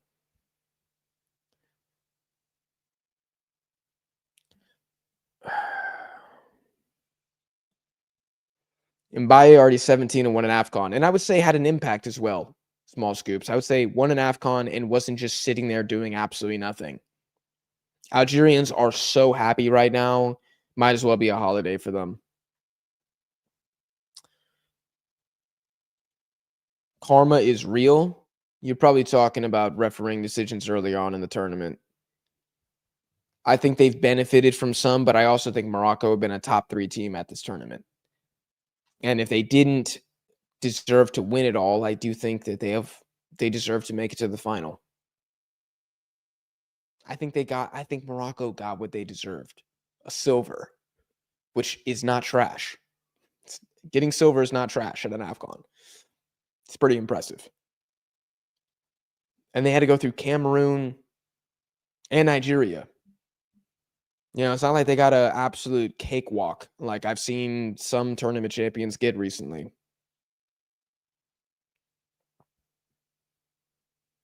The good guys won. I think a lot of people will feel that way because once the Morocco corruption narrative got rolling, there was no stopping it. There was no stopping it. Is Mane the greatest African player of all time? I don't know if this game should determine that. If you didn't think that going into this game, I don't think you should think that now. I would need to see something individual like what I saw against Egypt in the semifinal to boost how I see. I thought Mane had a solid game, but nothing crazy. Like I thought him and Abde had a similar impact on the match. Is Abde, you know, like a legendary African player? No. But Mane had good moments at this AFCON. And, you know, he's a senior player now. So for me, I'm really looking at the World Cup for Mane. Can someone please explain to me why people hate Morocco? Why? And if you say corruption, please tell me how.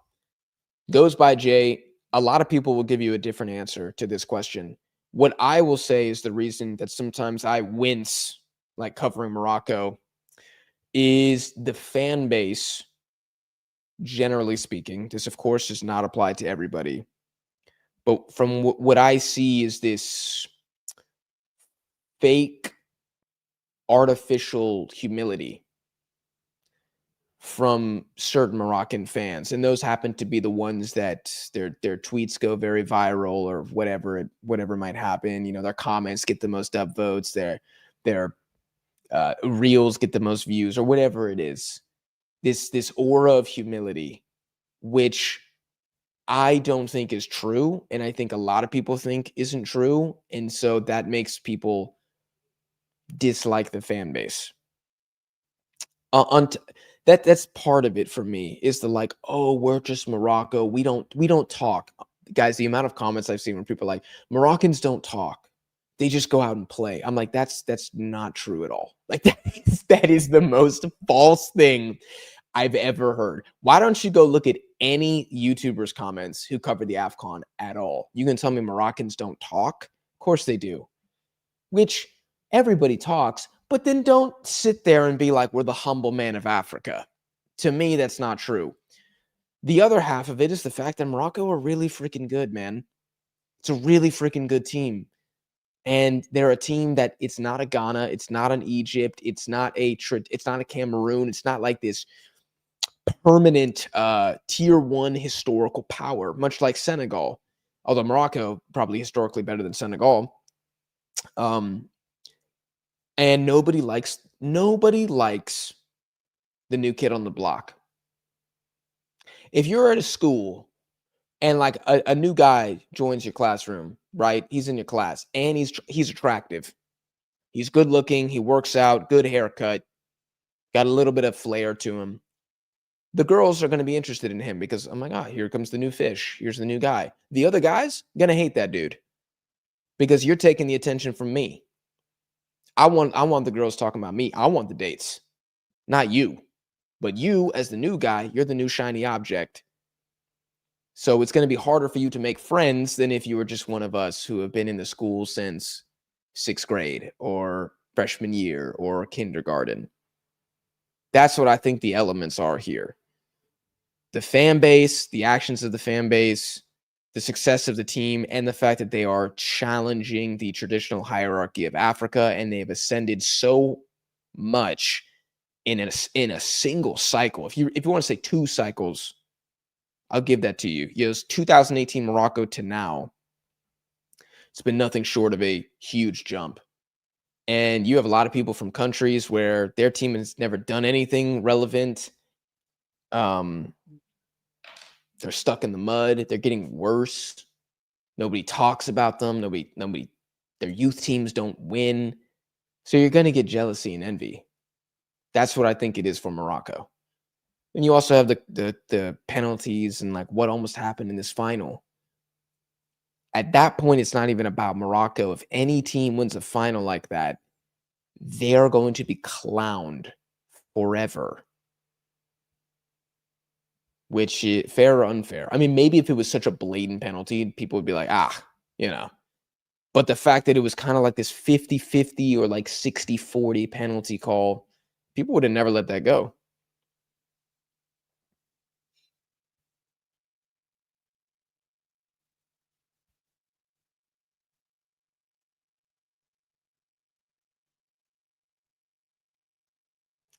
Are people not acknowledging how dirty the Senegalese players were playing at many? Man, Morocco's a physical team. I don't want to hear a physical team start complaining about physicality. That's the pot calling the kettle black.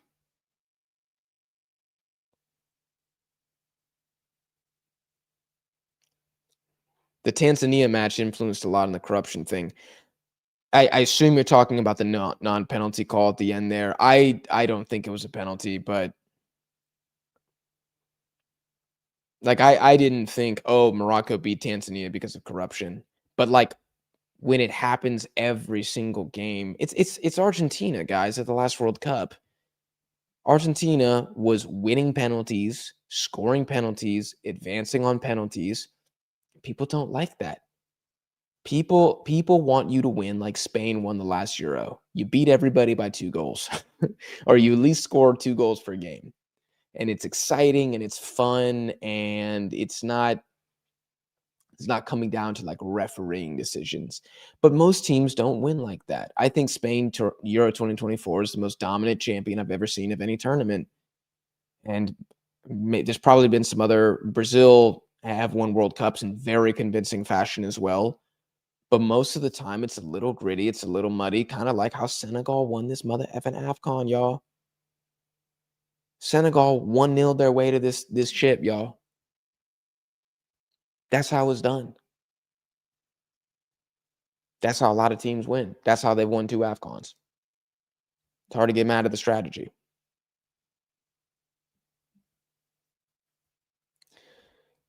Senegal should be stripped of the title is kind of insane. That's an insane take. With all due love and respect, I love all of you in the chat. I wanted Morocco to win, but Senegal good enough to win it. I think that's a very mature take, Ayaz. Senegal good enough to win it. If Morocco had won this game 1-0, I would have said, okay, makes sense. Makes sense. Senegal winning, I go, okay, it makes sense. They're the 2 best teams in Africa. They gave us a hell of a final with enough drama to make a Netflix 30 for 30, or Netflix 30 for 30, ESPN 30 for 30.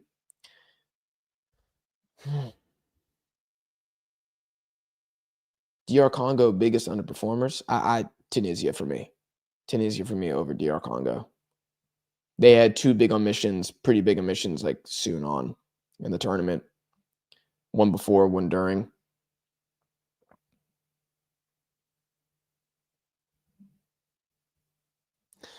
Senegal, well-deserved champions. They broke the Moroccan dynasty. Does Morocco have a dynasty? I would challenge this, Carlos. The dynasty is Senegal. The Senegalese are the dynasty. Who's made 4 finals? Senegal. That's the dynasty. Morocco lost to the dynasty. Morocco is the smaller kingdom that's trying to take them down. Senegal is Rome. This is let me be clear. All due love and respect to Senegal. I think it's one of the greatest national team stories ever. And I don't know, I'm kind of scared that I'm not going to see too many stories like this for the rest of my life, and how they've done it the right way, and the continued success, and just how likable they are as a team. Senegal is not a Cinderella. This is not a fairy tale story. This is not the little fish taking down the big fish. Senegal is the Roman Empire. And the Moroccans are like the Sasanians or something, the Parthian Empire out east. And they're trying to take down Rome. They're trying to see what they can do. And they just don't got it like that. They're not good enough to become the dominant power. But the dominant power in the Mediterranean, or in this case in Africa, is Senegal. And by winning this, they cemented that. If Morocco had won, they topple Rome. Rome has fallen. Constantinople has fallen. But they didn't. That's why this was such a interesting final.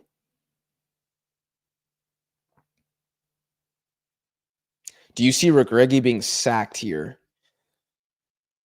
Why? No, I think he made very good adjustments at this tournament. If they did, it's because Morocco wants a scapegoat.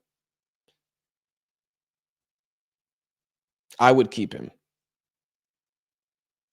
Where are you from? I'm from Texas.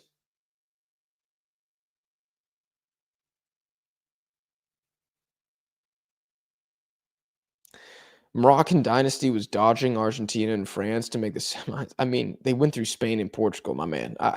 Nico, I wouldn't say they were dodging anybody. If they were dodging people, they should have played. They should have played South Korea, and who was the worst team in the quarterfinals? It was probably them. It was probably Morocco. Everybody wanted to play Morocco.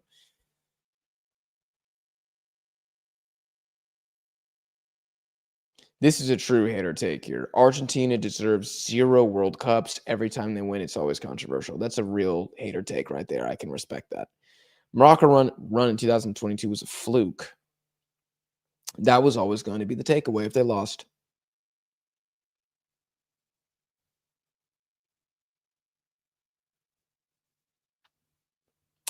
Elite ball knowledge history from Jack. Thank you, man. You know, I try to throw in some history gems for you. I was trying to sprinkle in some more Italy history, but you just got to default to Rome. You know, it's the easy one. My African history is really bad.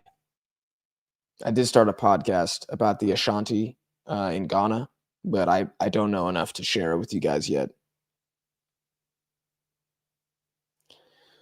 Honestly, as much as it pains me, I'm glad we're being hated, because in the future, we know who to not befriend.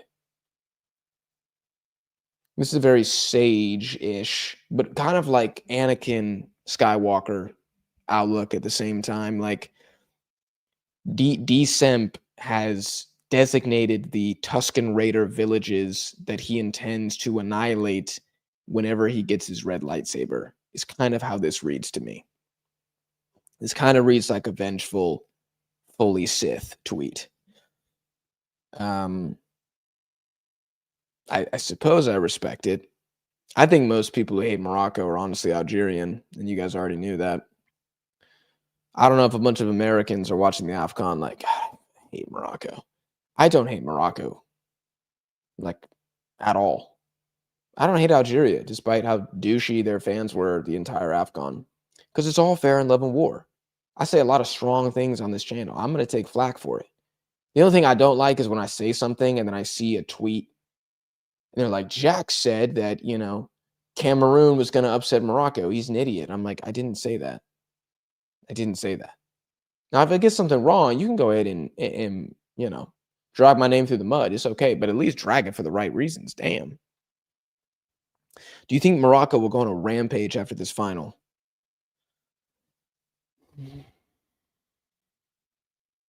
No, I don't. I think this will be very damaging for them, is what I think. I think they will recover at the next AFCON. Croatia going to a see. I mean, this is a valid counter, and this has always been my thing about Croatia. Is like they don't beat people; they just win on penalties. So I respect the result, but I don't say Croatia's top 5. I don't say Croatia's the second best team in the world. But it was a great run. Similarly, when Morocco finished 4th, I wasn't like, oh, Morocco, the 4th best team in the world. But I respect it. I respect the achievement. I respect them getting silver here. I mean, guys, even you think about the 2 hardest knockout games they had. Screw it. All 3 knockout games before the final, they deserved to win. They destroyed Cameroon tactically, and they completely shut up Nigeria.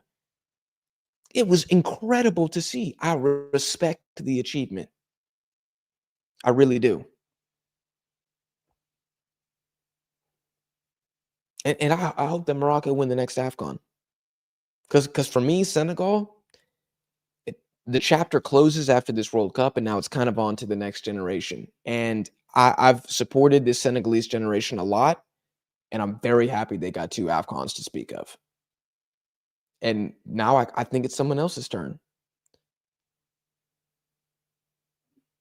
The greatest irony is my favorite African team has always been Ghana because of Asamoah Gyan. And both the 2006 and the 2010 World Cup.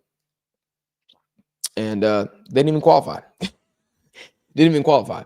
But for Morocco to win another AFCON would be so cool, man.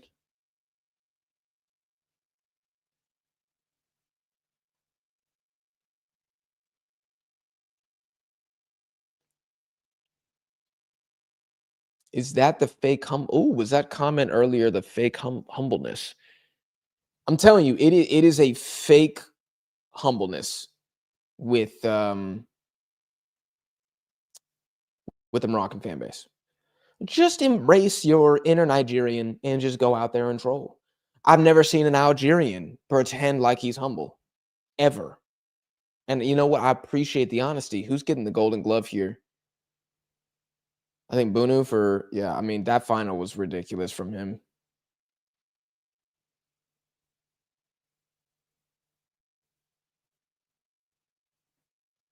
It's crazy how Brahim's entire image in Morocco has changed with 1 kick. That's one of the biggest pressure penalty kicks since Montiel against France. Except you, man, oof. No, it's more. It's more. It's more. Hold on, I back down. Chill. At ease, cadets. I know everyone's gonna be, you think that no, hold on. I didn't finish my statement. I walked it back. It's a bigger pressure penalty. This guy, he freaking just calm down. Calm down. Everything's all right. All right. But there's not a lot of penalties in the history of penalties that have been more pressure than that one. There have been very, very few penalties. And Brahim couldn't do it.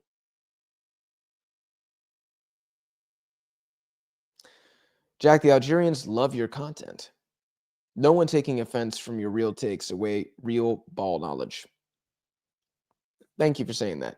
My Algerian friends in real life were definitely not offended by my prediction that they would lose to Nigeria. And I like Algeria. AFCON is more fun when Algeria is good. Okay, here's Brahim Diaz. He's walking up. Man, does he look like a dude who just faked a penalty kick miss? Man, I don't think this man looks like that.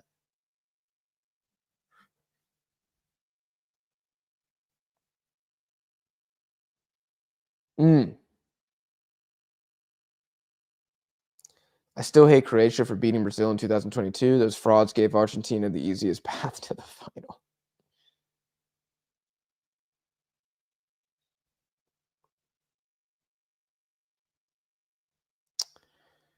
You should hate Brazil for bottling. I do. It, kind of dislike Brazil for bottling, but mainly it's I don't support a ton of very, very successful teams unless there's a story along with it. So, like, I liked the Neymar arc with Brazil, but I kind of feel like it's done.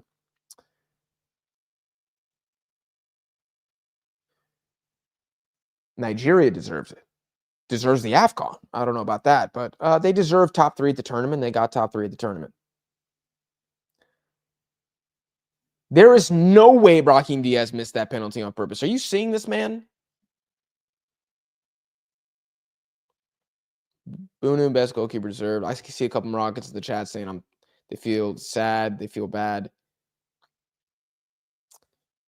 It's somebody had to lose, and this was going to be pretty heartbreaking. It's like when, Egypt and Salah get knocked out. It's like, ugh. You want to see these guys win. It's how I feel whenever South Korea loses. Like, I love South Korea. Shout out all my Korean homies. Every time Korea loses, I feel for Son first. I'm just like, I just want him to get an Asian Cup so freaking bad.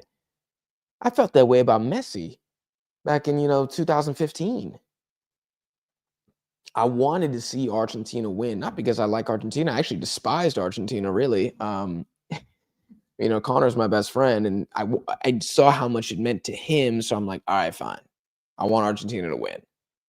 And then when they lost the back-to-back finals, I was like, man, I really want them to win now. Like, this is torture. And then they did, and it was an amazing feeling. And they've gone on to win 3 major trophies, 4 if you count the Finalissima. But most players, like, I'm seeing Mane hold the trophy. It doesn't end like this for most guys. Football is not justice. There is no justice in football. And Salah's going to end without an AFCON. Son's got 1 Asian Cup left, and then it's done. Maybe Hakimi never gets an AFCON. Maybe Bunu never gets an AFCON. I mean, there's other legends that I know I'm forgetting about. What if Osimhen never gets an AFCON? I mean, these are gonna happen.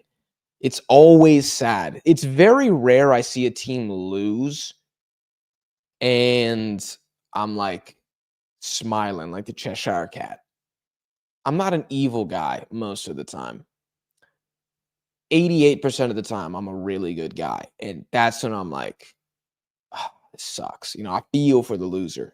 I feel for Morocco here. Osimhen might even get to a goddamn World Cup. Yeah. That's the craziest part, man.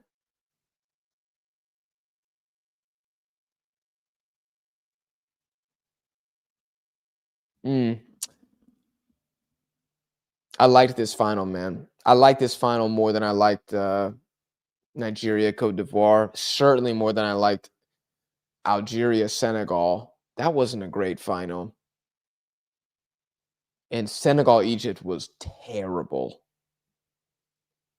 This is one of the best finals I've seen in a long time. Obviously, a World Cup final. Let me say federational final. It's a great game. Asian Cup was exciting. That was an exciting game. Copa America final was not great. I'm just talking pure entertainment. Euro final was solid. Euro final was solid, actually. But I don't think it was as cool as this. This was really fun for me. This is really, really fun. AFCON does tend to have mid-finals, but I don't think this is mid. If you think this is mid, man, you actually just want goals. You think goals equals fun. Entertainment equals ball going in the back of the net. Nothing else. There would have been more goals if Bunu wasn't a freak. Mendy made, I think, 2 good saves as well. It was pretty good. This was pretty good. Guys, I'm going to end the stream there. It is 11th. Oh my gosh, it's 11:30. Oh my gosh, I've been streaming for 3.5 hours. That's crazy. I need to go to bed. Wow. If you think this is mid, you're a Gold Cup fan. I could not have put it better myself. I really couldn't. I'm going to end the stream, guys. I have a lot of AFCON stuff to do. Absolute cinema. Absolute cinema. This is going to be the last comment that I pin. And you know what? Shout out to all of you guys who have been involved in the channel since the AFCON started. I don't know how many subscribers I've gained since the beginning of the tournament. It's been over 1,000. I'll try to get like an official number because that seems like a cool thing I'd like to document. I want to do that from every tournament now on. Like, you know, it's almost like a reminder to me of like how, I don't know, kind of like a marker of how much hype I'm helping to build for the tournament. It's kind of how I see it. I don't really need to do that for a World Cup. I don't need to build hype for a World Cup, but for like an Asian Cup or a Copa America, you know, I see a lot of you guys in the comments who are like, I'm a Mexico fan, but I'm watching the AFCON. I'm from Japan, but I'm watching the AFCON because of you. Or I'm from Europe, but I listen to your recaps. You know, keep it up. And I love seeing that because that's literally why I started the channel, was to cover storylines and get people interested in competitions and teams that they wouldn't normally watch. So seeing that stuff from you guys is very heartwarming. And yeah, I appreciate all of you guys. I had a great time. This is the second AFCON that I've like really covered.